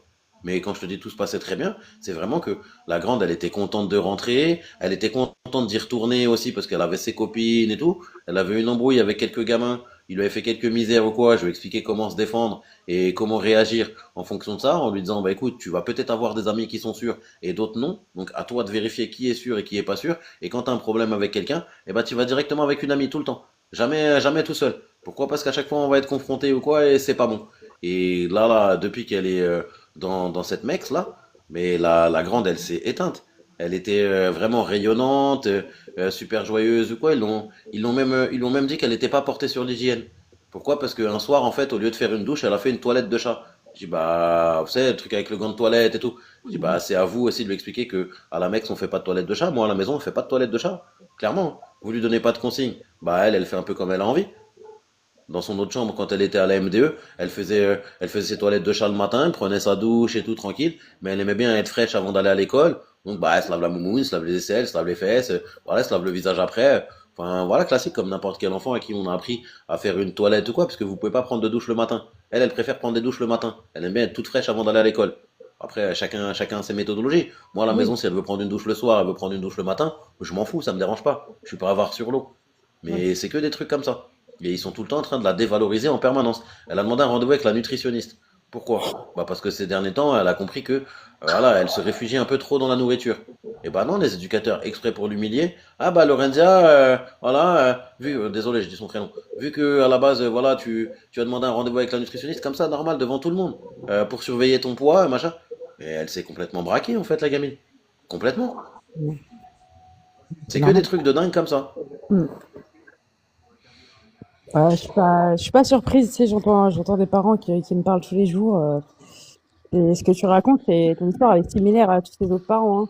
C'est pour ça que j'ai Hmm. décidé de faire ce parlement, parce que là, toutes les issues qu'on a, on a l'impression que c'est pas possible. Ça mène à rien. Moi-même, j'étais placé en foyer quand j'étais petit. J'étais Mhm. placé en Lozère, donc à plus de 650 km de chez moi. Je rentrais tous les un mois et demi. J'ai appelé mon directeur de mon ancien foyer. Enfin, c'était un prof qui est devenu directeur ou quoi. Et je lui ai raconté. Il m'a dit, mais c'est grotesque. Nous, on se comporte pas du tout comme ça. Et je lui ai dit, mais c'est dommage qu'elles peuvent pas être placées chez vous. Parce que j'aurais eu totalement confiance ou quoi en étant chez vous ou quoi. Vu comment moi, ça m'a servi et ça m'a aidé. Ouais, moi j'ai un papa qui était malade de la maladie de Korsakoff, l'Alzheimer des alcooliques. Donc c'était très compliqué à gérer pour ma maman. C'était un monsieur qui faisait TS sur TS et tout, donc voilà, c'était très dur. Elle a préféré me préserver du conflit. Moi je faisais que des bêtises. Hein, voilà, hein, je volais des postes dans des voitures, je fumais du stup. Enfin bref, heureusement que je m'en suis sorti, mais très compliqué. Et là j'ai l'impression en fait que toute la personnalité qu'elle s'est construite, ils sont en train de lui casser. Parce que je donne un exemple tout bête. La dernière fois ils ont eu un discours sur Louis XIV. Alors, la plus grande, elle n'est pas spécialement portée sur l'histoire, mais la petite, bah, elle était à Versailles, donc du coup, forcément, voilà, Louis XIV, elle kiffe, hein, elle a su donner les choses, quoi. Donc, bah, la petite a expliqué à la grande, et ils ont eu un débat tous ensemble. Et quand en fait la plus petite et la grande, elles étaient en train de donner des informations aux éducateurs, les éducateurs me l'ont repris comme, ah oui, mais elles sont vachement têtues, elles sont capables de tenir tête à un adulte. Je dis, mais si vous avez tort, elles vous tiennent pas tête en fait, elles disent juste qu'elles ont raison, c'est tout. Faut arrêter l'inversion des mots en fait, je comprends pas. Et à chaque fois en fait c'est toujours comme ça. Dès qu'elles essayent de faire quelque chose, ou je sais pas, je donne un exemple tout bête. On me dit qu'il faut pas parler d'argent devant les enfants. Parce que une fois j'ai dit ouais bah je verrai en fonction de l'intérim, là c'est parce que j'étais en intérim à l'époque, je verrai en fonction de l'intérim si je peux avoir un acompte, et comme ça on ira voir Lilo et Stitch au cinéma. Ok d'accord, pas de souci. Et je l'ai dit devant la référente à eux. La référente à eux m'a dit ouais vous aurez dû éviter ou quoi, tranquille. Et quand en fait elles sont à l'Amex, ah bah non, ils ont déjà éclaté le budget, donc on peut pas faire ci, on peut pas faire ça.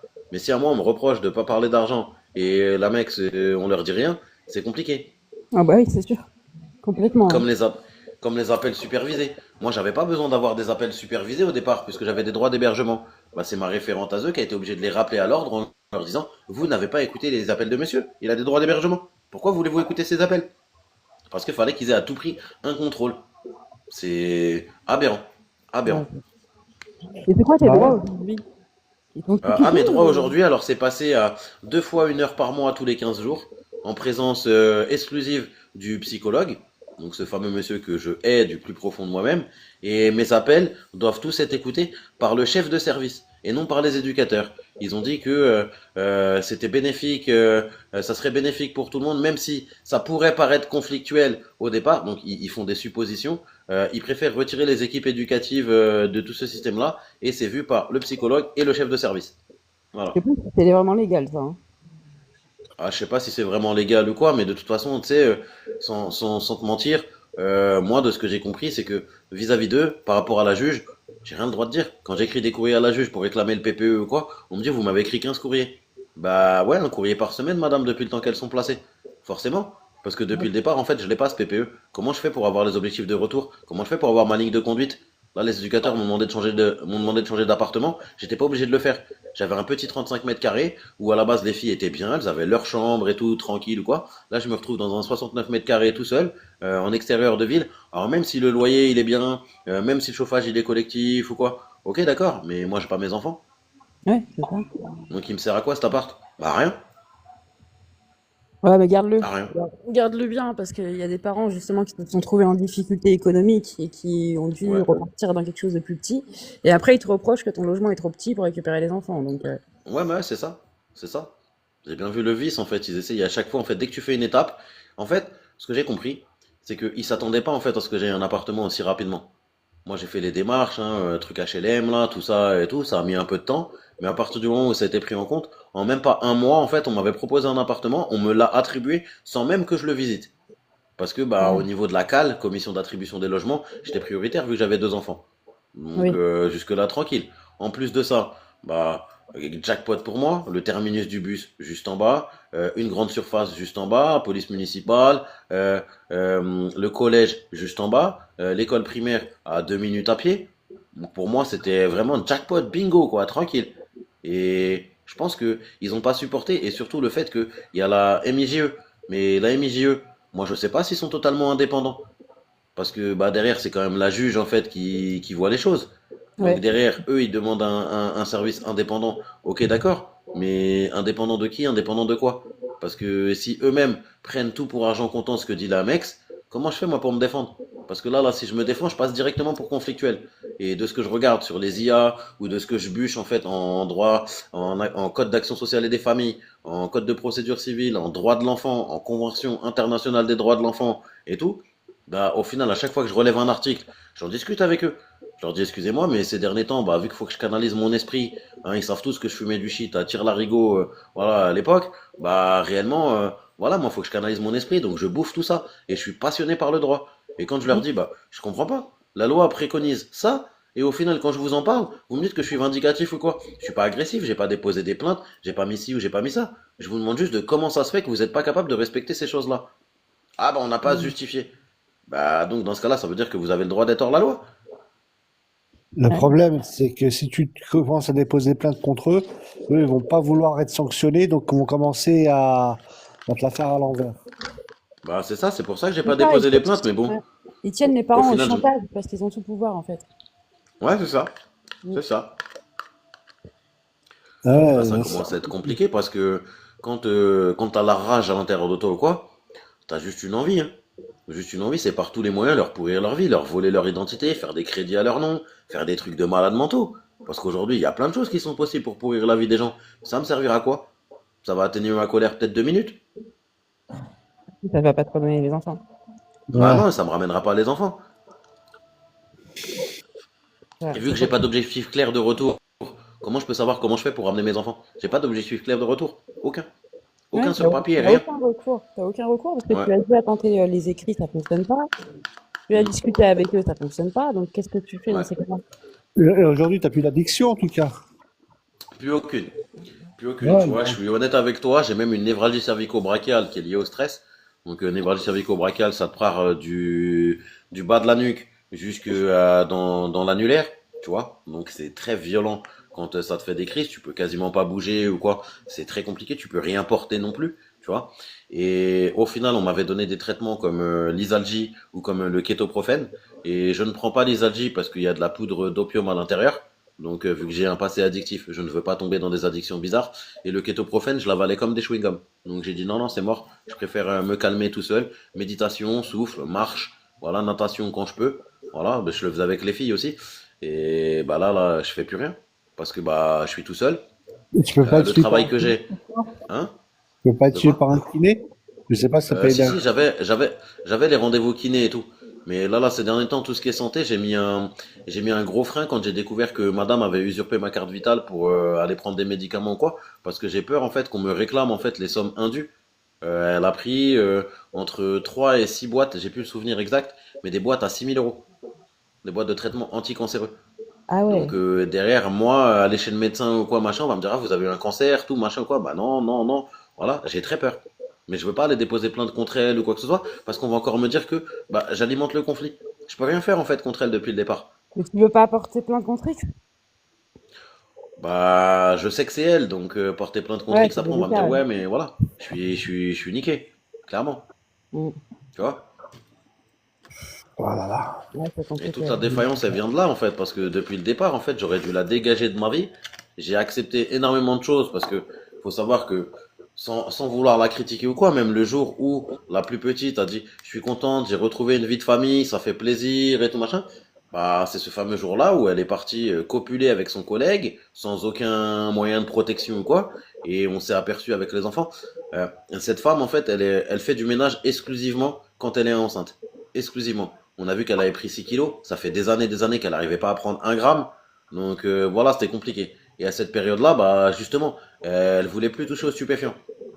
Moi, j'étais content pour elle, en disant, bah, vu que le médecin t'a diagnostiqué bipolaire ou quoi, il y a des thérapies au lithium, il y a plein de thérapies, il y a plein de trucs à prendre en considération. S'il te plaît, va à l'hôpital, tranquille, tu fais une consultation, et voilà, tranquille. Sauf que elle, têtue comme elle était demandée une expertise. Mais l'expertise, c'est qu'un juge, en fait, qui la met, l'expertise psychologique ou psychiatrique. Donc Ouais. derrière l'hôpital, ils l'ont jetée en l'air. Elle est rentrée chez elle, elle a fait une tentative dessus, une TS, voilà, désolé. Et du coup, le truc qu'elle a fait le plus aberrant, c'est qu'elle a envoyé cette vidéo à ses enfants sur leur téléphone portable. Les Mmh. enfants ont appelé les services de, voilà, le pompier. Moi, je pouvais pas, parce qu'on va encore me dire, oui, voilà, vous faites n'importe quoi, vous considérez la vie de madame ou quoi. Donc voilà, elle a quand même reproché à ses enfants d'avoir fait ça. Ah ouais. Donc le choc psychologique pour les enfants, il est incommensurable, c'est un truc de fou. Et toutes ces choses-là, ça n'a pas voulu être étudié. Ouais. Là, non. Là, c'est compliqué. Là, franchement, moi, à pas me répéter, dire que ça semble à un acharnement.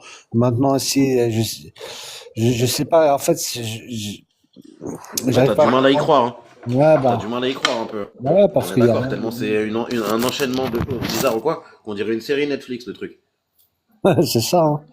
Ouais. Ouais, C'est bah. qu'il y a rien qui me semble en tout cas empêcher que tu sois avec tes filles. Le truc, c'est que la zeus, faut essayer de parler avec eux, voir les reproches que eux te font, peut-être pas la mère te font, mais que eux te font, non?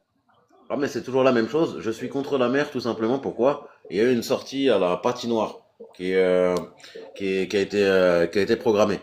Sauf que le problème, c'est quoi? C'est que de base, t'as vu, elle doit voir les enfants dans un lieu neutre et médiatisé.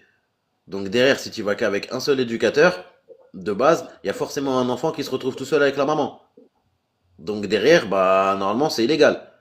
Ouais. Ensuite, il y a eu un contact non médiatisé entre la plus grande et sa maman sur le groupe, donc dans leur lieu de vie, parce que l'éducateur était tout seul ou quoi, il n'y a eu aucune sanction, aucun retrait des droits de la maman ou quoi que ce soit, on l'a même pas grondé. Non, c'était normal. Moi, j'ai commencé à dire oui, mais regardez, ça perturbe la plus grande, c'est compliqué. On essaye de mettre des choses en place avec elle déjà. Si à la base vous perturbez le travail qu'on fait, normalement on est censé collaborer. Je sais pas, faites quelque chose, s'il vous plaît, quoi. Essayez de l'aider, la gamine. Elle n'arrive pas à parler avec votre psychologue, laissez-moi prendre un rendez-vous avec un autre psychologue ou quoi. Non, non, non, c'est pas à vous de le faire ou quoi, machin. De toute façon, si vous prenez un rendez-vous avec un psychologue, on l'emmènera pas. Ah bon? Mais j'ai quand même l'autorité parentale. Ah oui, mais même si c'est comme ça, continuez comme ça, on va demander une délégation d'autorité parentale. Mmh. Ouais, souvent ils menacent de ça. Ouais, Voilà. ouais, c'est du chantage C'est ça. affectif, c'est des menaces Complètement. Voilà. de Du torture. chantage. Et là, ce Mmh. qu'ils n'ont pas apprécié, c'est qu'à l'hôpital, j'ai dit, mais comment ça se fait que pour une vulgaire sortie patinoire, vous arrivez à avoir des autorisations alors que de base, normalement, il n'y a pas besoin? Après, vous me dites quoi? Vous me dites que non, il n'y avait pas besoin d'autorisation, mais que le seul, l'accord du psychologue le permet? Je comprends pas parce que les textes de loi, voilà. Et moi, je demande juste d'avoir une autorisation pour que ma grande puisse dormir chez sa grand-mère. Et au final, j'en ai même pas eu besoin parce qu'ils m'ont interdit. C'est même pas l'hôpital. C'est la Mex qui m'a interdit d'être présent le soir pour la plus grand, pour la plus petite. Donc derrière, je comprends pas. Depuis le départ, vous me dites que je peux être là, que vous m'avez donné l'autorisation, que vous avez demandé l'autorisation à la juge. Bah excusez-moi, mais dans les soins transmis, il n'y a aucune demande explicite de la MEX qui demande à ce que je puisse être présent en dehors de mes jours, en dehors de mes jours. Mmh. Ah, c'est, Attends, j'ai un bug parce qu'on m'appelle. Attends. Hop, là c'est bon, c'est revenu. Je vais laisser un message comme quoi qu'on me rappelle. bah, ah, Ah, c'est affolant, moi, je te jure. je sais pas quoi dire, ça coupe, en fait, c'est stupéfiant, ça coupe la parole. En fait, on sait plus quoi penser, Ouais. on sait plus quoi On n'a pas faire. de solution en fait. Et tous les parents, enfin, il y a tout un tas de parents qui sont dans cette situation malheureusement. Et c'est pour ça que j'ai créé ce parlement, parce que là, je voudrais faire une enquête sur 500 ou 1000 personnes concernées. Hmm. Faire un gros dossier, tu vois, et après alerter les médias et envoyer tout ça au gouvernement directement. Mais que tu le fasses ou que tu le fasses pas, je vais pas te mentir ou quoi. Le gouvernement, tu peux alerter qui tu veux, le ministère des familles, machin ou quoi. T'obtiens jamais de réponse en fait. T'obtiens jamais de Ouais. réponse. Bah là, le fait d'être plusieurs, en fait, c'est pour ça qu'il faut qu'on soit Ouais. mobiliser un groupe de personnes, mais le gouvernement, il pourra pas, surtout que ça passe dans les médias, il pourra pas rester, ils pourront pas garder le silence face à un gros dossier avec de plein de parents, quoi. Bon, on a bien vu les scandales liés à la prostituée, voilà. Ouais. On a vu tous ces scandales ou quoi, mais c'est pas pour autant que ça change. Pour l'instant, il y a rien qui C'est a un changé. Eldorado, faut pas. On est dans un pays de pointeurs, je suis désolé de dire ça, mais c'est une réalité. Quand on voit là le procès de Châteauroux, qu'ils ont envoyé des enfants dans l'Indre, qu'ils ont envoyé des enfants vers Limoges, tout ça et tout, machin, bah voilà, il y a eu des assos qui ont réussi à obtenir des choses ou quoi. Bah, il y a des enfants qui en sont morts de tout ça. Ouais. Et au final, les parents, ils ont que leurs yeux pour pleurer, c'est vraiment grotesque. Et là, on se rend compte d'une chose, c'est que, tu vois, moi, je suis parti carrément d'un autre point de vue. Je suis parti sur les CPOM. Tu sais c'est quoi les CPOM? Oui, oui, oui. Voilà, les Ce qui contrats finance, pluriannuels d'ordre et de moyens. ouais, c'est Et ça. en gros, ces Non. contrats doivent être publics. Donc, c'est-à-dire Mm. les contrats qui lient les maisons d'enfants avec le département pour voir combien ça touche chaque jour, chaque mois et tout. Voilà, les intervenants qui est en question et tout ça.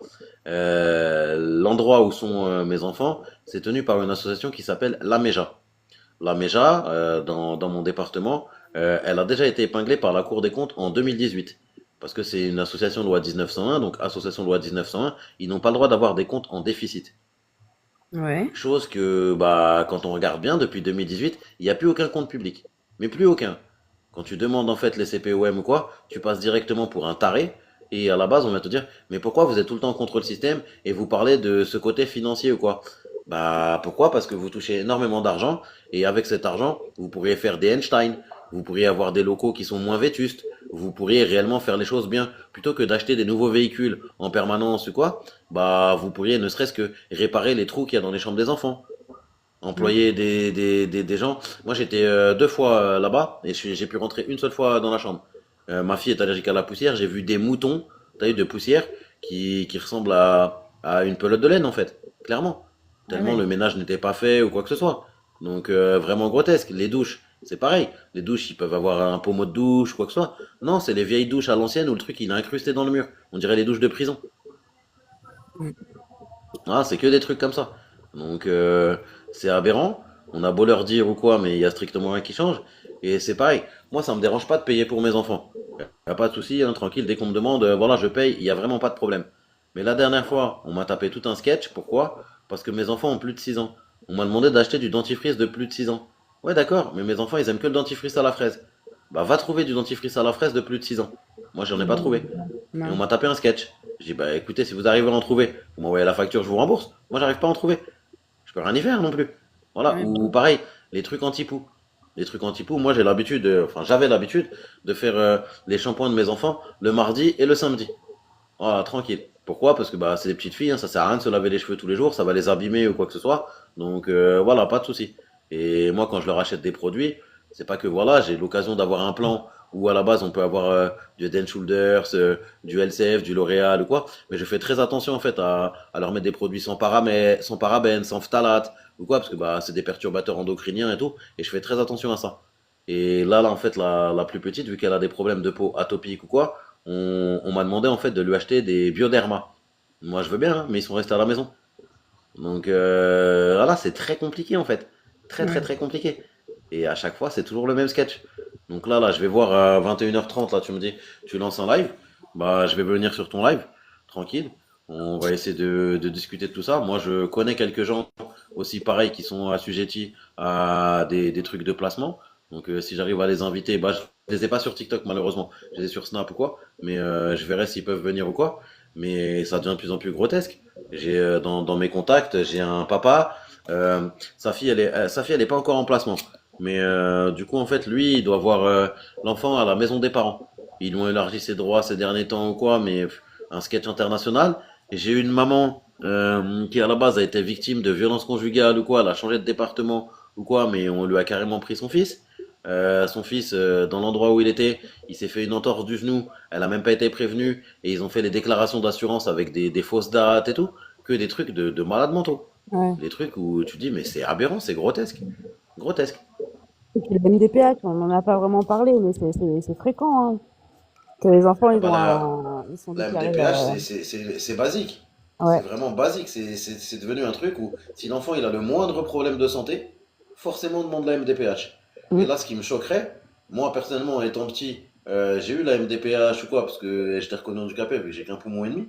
Donc voilà, j'ai jamais redemandé cette clarification-là ou quoi que ce soit, je m'en suis pas servi ou quoi.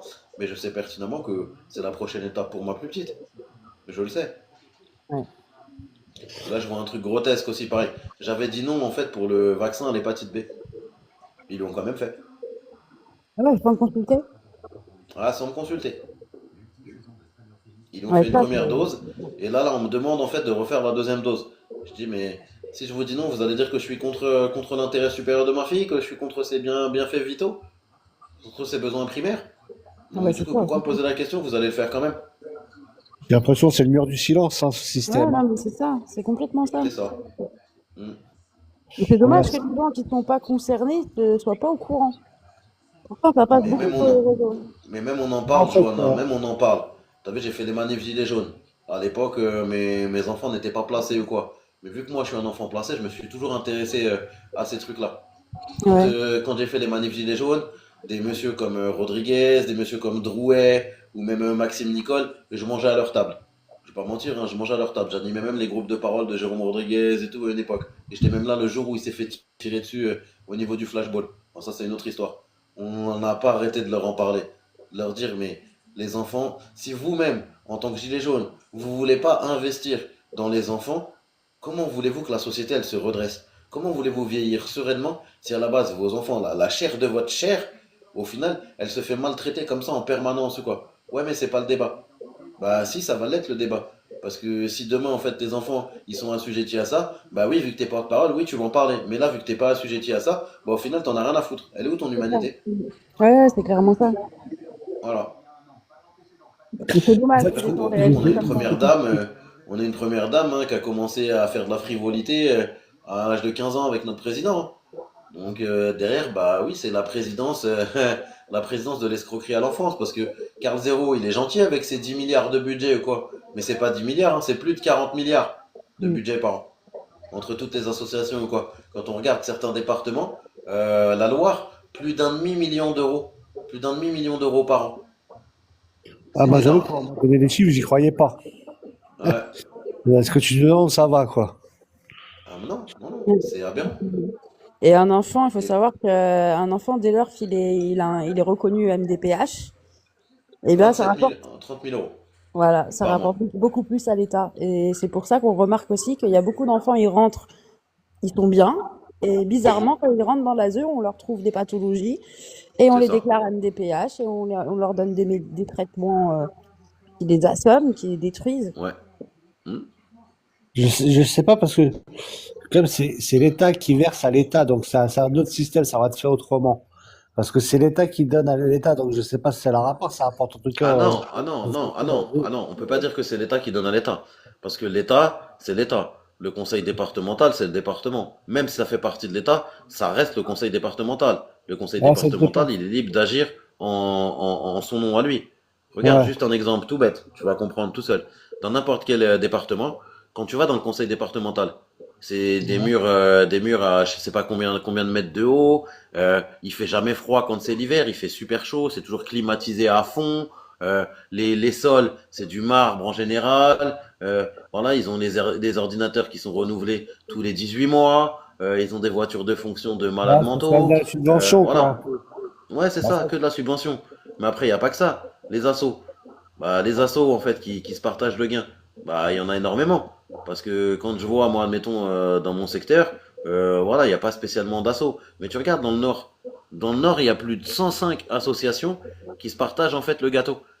Donc, du coup, quand on regarde le nombre d'enfants placés, le nombre d'assos et tout le bordel, bah, on se rend bien compte que il y a une accointance, surtout au niveau financier.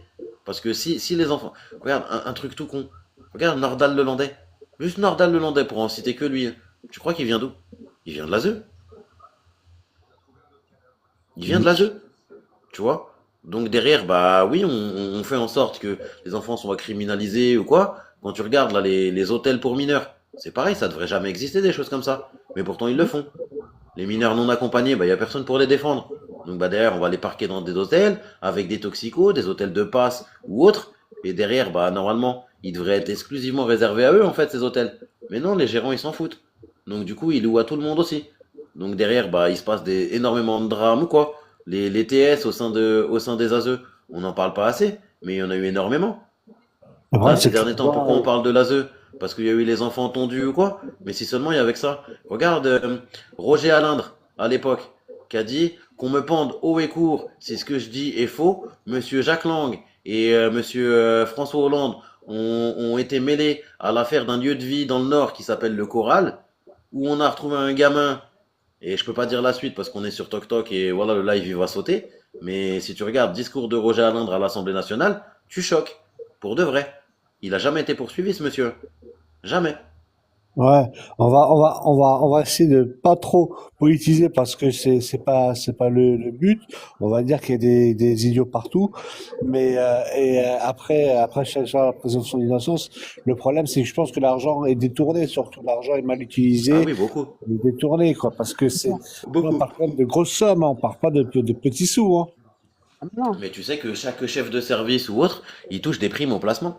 Quand il y a des renouvellements ou quoi, il touche des primes. Comme si c'était un rendement.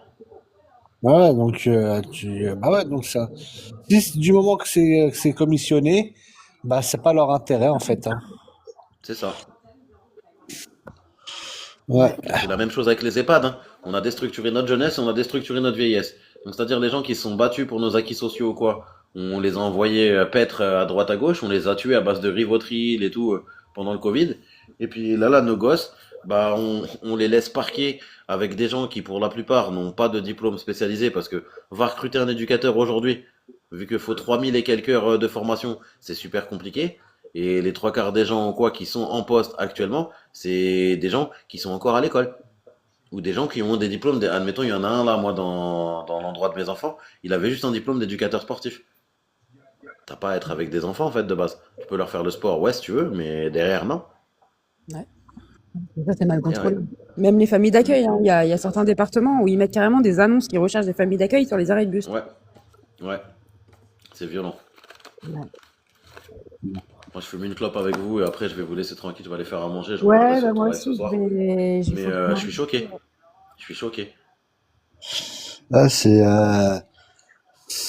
le problème, c'est que si c'est commence à rapporter, bah, après, ça en finit plus, quoi, hein. Si les gens gagnent des primes à garder des enfants, s'il y a un problème quelque part, c'est devenu, comment dire, Non, mais c'est que le problème, un l'intérêt rendement. supérieur de l'enfant, il est tout le temps bafoué. On minimise sa parole ou quoi. Dès que ça va dans le sens institutionnel, c'est bon, on la met en avant. Si ça va pas dans le sens institutionnel, non, l'enfant est aliéné, l'enfant ceci, l'enfant cela. Tout le temps. Et tout le temps, c'est de la faute des autres, c'est jamais de leur faute à eux. Ils se remettent jamais en question.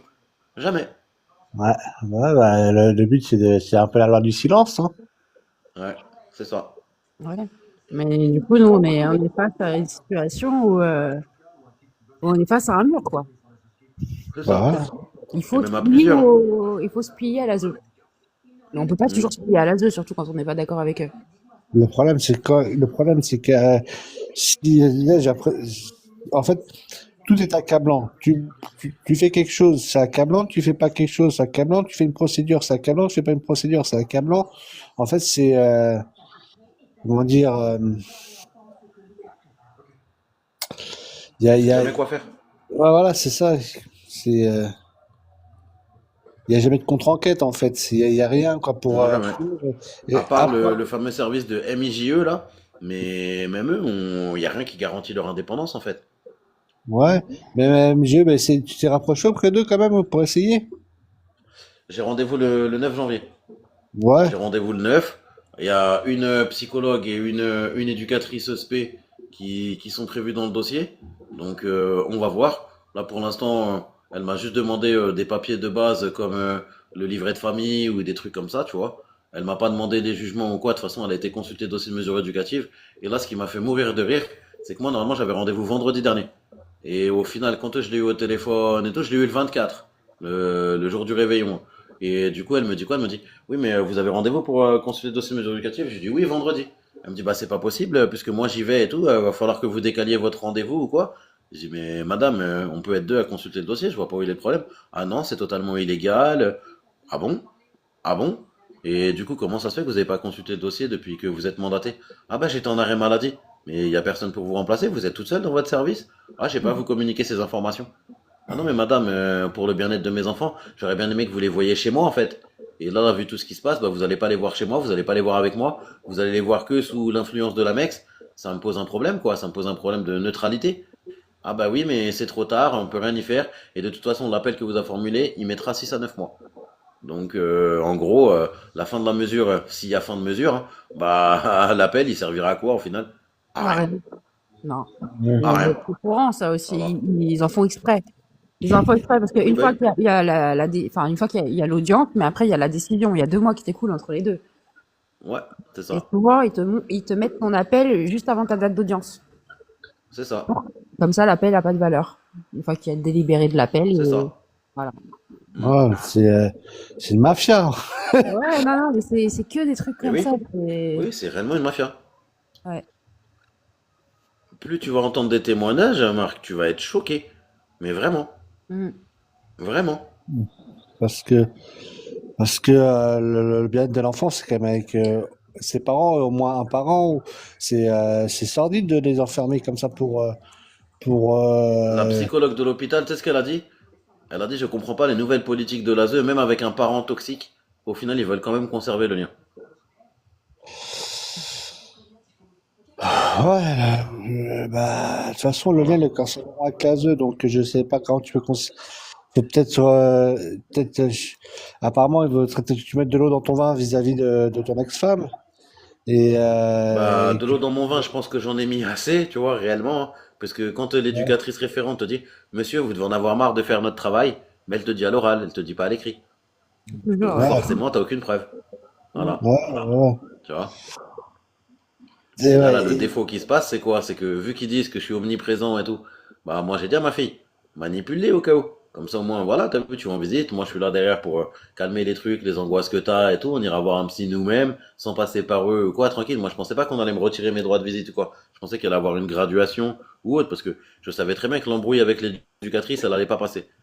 Mais l'éducatrice elle-même, bah au final c'était son but. Parce que depuis le départ, en fait, on voit très bien qu'il y a une accointance avec madame. Quand je l'ai croisée à l'hôpital ou quoi, moi pourquoi je lui ai pas dit bonjour? Madame, elle a fait un pouf, tu sais, genre, tu sais, les trucs de gamin. Tu vois, quand Ouais. t'aimes pas quelqu'un ou quoi, tu le croises ou quoi, tu vois, truc de merde, vraiment. Désolé, hein, mais voilà, je sais pas comment exprimer ouais, ouais, cette je vois. sensation-là. Bah, au final, l'éducatrice, ah bah non, j'étais à côté, mais j'ai même pas entendu. Mais ouais, j'étais en Ouais, mais- solidarité féminine, madame. Qu'est-ce qui se passe? À un moment donné, il y a un problème. Si tu vois que je t'ai pas dit bonjour, je t'ai juste hoché la tête. Tu veux que je te dise quoi de plus? J'étais respectueux, mais en même temps, j'ai pas le droit de parler avec madame. Donc déjà que tu la croises et tout, que tu fasses exprès, alors que depuis le départ, j'ai dit ouais, voilà, ça doit durer 1h30. Au final, ça a duré 1h45. À un moment donné, voilà, elle a le droit qu'à 1 heure de base de visite. Et là, on lui accorde des droits plus supplémentaires, sans même avoir d'autorisation du juge ou quoi que ce soit. C'est quand même vachement paradoxal. Mais derrière, tu peux pas combattre contre madame, t'as pas le droit. Parce que madame, elle est victime quoi. Elle n'a pas encore été jugée pour ses fausses accusations de V. Quand elle va être jugée pour ses fausses accusations de V, que moi, si j'ai la chance, en fait, d'être entendu, que je vais pouvoir amener toutes mes preuves ou quoi, je vais directement demander au procureur de la République, vous pouvez aller voir la juge des enfants? Lui dire que tout ce que je dis depuis le départ, en fait, j'ai raison. Parce que là, au final, c'est quand même ce qui m'a coûté mes enfants, ce qui m'a coûté ma famille. Et les séquelles sur mes enfants, ils sont irréversibles. Je vais devoir travailler pendant des années, des années, des années pour pouvoir les remettre bien. Seulement si on me laisse le faire. Parce que pour l'instant, en fait, en gros, tout ce que je fais, c'est du pipi de chat. Mm. Voilà. ouais, Et eux, ils sont pas capables de faire mieux. Voilà. genre, en fait, ouais, franchement, alors, c'est pareil, c'est encore, je vais me répéter, c'est encore, c'est pas sur un cul. Un coup, vous dit que le parent est toxique, un coup, vous pouvez l'avoir. Et, Ah ouais. en fait, C'est ça. c'est, C'est le serpent qui se mord la queue. voilà, et en plus, il n'y a pas d'écrit, donc ils font ce qu'ils veulent, hein. Mm. Bah ouais. C'est ça. Il y a beaucoup de parents qui dénoncent sur les réseaux. Et bah, Ouais, qu'est-ce bah qu'on ouais. fait? On leur retire leurs droits. C'est On ça. leur retire tous T'as leurs pas le droit droits. d'en parler en public. T'as pas le droit Mm. d'avoir du soutien ou quoi. Tu dois te Ouais. taire et tu dois rester chez toi tout seul à te morfondre. Il y a des parents qui se retrouvent aussi en psychiatrie. On veut les Ouais. interner, tu vois, pour qu'ils se taisent. Ouais, ou en prison. Ou en prison aussi, ouais. Hmm. Moi, c'est ce qu'on m'a menacé à un moment donné. Parce que l'éducatrice voulait à tout prix que je rentre en contact avec madame. Je dis, j'ai pas le droit. Vous voulez que j'aille en prison? Et là, c'est ma fille qui a entendu, elle était dans la voiture. Elle a entendu le truc et tout. Elle a déjà son éducatrice, elle a dit. Mais vous allez laisser papa tranquille. À la base, déjà qu'il parle avec vous pour que vous parliez avec maman, c'est déjà bien. Regardez les bilans scolaires et tout, ils vous les envoyaient pour maman. Parce que maman, bah, au niveau scolaire ou quoi, elle n'est pas investie dans notre scolarité. Vous avez même pas voulu prendre les témoignages des profs ou quoi, que les profs vous ont dit qu'au niveau de la scolarité ou quoi, ils ont vu que papa, ils ont pas vu maman. Ouais. Ouais, Voilà. c'est dingue en fait. Moi, je sais pas Enfin quoi dire. bref, moi j'ai un appel à passer, je repasserai tout à l'heure, tranquille, je vous remercie pour l'écoute et au plaisir de vous 21h30, hein, voir tous les deux. Ouais, 21h30, à y a pas de partir souci, de de toute façon je vous ai follow 21h30. tous les deux. Ok, ça Sur ton marche. TikTok, t'inquiète, Johanna, ton TikTok? Oui, mais je te l'ai envoyé tout à l'heure sur Messenger, mais c'est Dire sur mon sur, TikTok là, oui. pour À le dire 21h30. pour Ok, faire la bah pub. passez une bonne soirée, à tout à l'heure. Merci toi aussi, à tout à l'heure. Merci, à tout à l'heure. Oui, je t'ai envoyé sur Messenger tout à l'heure le. Je le connais, mais c'est pour que les gens sur mon TikTok doivent te suivre. Donc c'est Johanna et Aucun de cause. Ouais, c'est ça. Voilà. Ah, Jacques, t'as ému, c'est pour ça. Bah, je vais te laisser, Johanna. J'ai Oui, pareil, oui, bah je moi vais aller. pareil, parce que j'ai mon live après, donc il faut que je mange entre deux. C'est Et aberrant. Tout joue contre toi qui tente, ça joue contre lui, en fait. ouais, c'est ça, mais pour beaucoup de parents, hein. Lui, Ouais. on voit bien quand même que c'est un papa qui a la tête sur les épaules, hein. Bah, on voit qu'en tout cas, il se bat pour ses enfants, en tout cas. Ah ouais, ah Il a ouais. l'air d'être absent. Oui. Bon, bah, bah, 21h30 alors, hein. Ouais, tu seras là? Bah, j'essaierai d'être là, en tout cas. Ouais. Ok. Sinon, les lives comme ça, là ce soir, on parle du placement, mais Je te partagerai sur mes réseaux, sur mes deux TikTok. Et je te mettrai sur Marco By Show et Marc Deschamps People. Après, je vais essayer d'être là. Mais bon. Bon, Johanna, mais comme tu peux. Mais sinon, c'est tous les mardis, tous les jeudis. tous les mardis, tous les jeudis à partir de quelle heure? 21h30? Toujours 21h30, tous les mardis, tous les jeudis. Voilà. Et sur Ok. là, on va passer c'est le dernier live de décembre et dans les prochains jours, je vais partager le programme de tous les lives de janvier. Ouais. Bah, moi, je vais le mettre sur mon YouTube Marc Deschamps Live, ce témoignage, parce que Marc Deschamps By Show, c'est principalement que de la culture. Et donc, Marc Deschamps Live, je suis beaucoup moins limité, donc je vais le mettre dessus sur YouTube. Ouais. Ok. Et si jamais tu veux refaire des lives, y a pas de souci. On peut faire sur d'autres sujets. Il y a tellement de sujets à traiter de toute façon. Ok, il n'y a pas de souci. Bon, à plus, Bon Johanna. appétit. À plus. Merci, ciao. Ciao.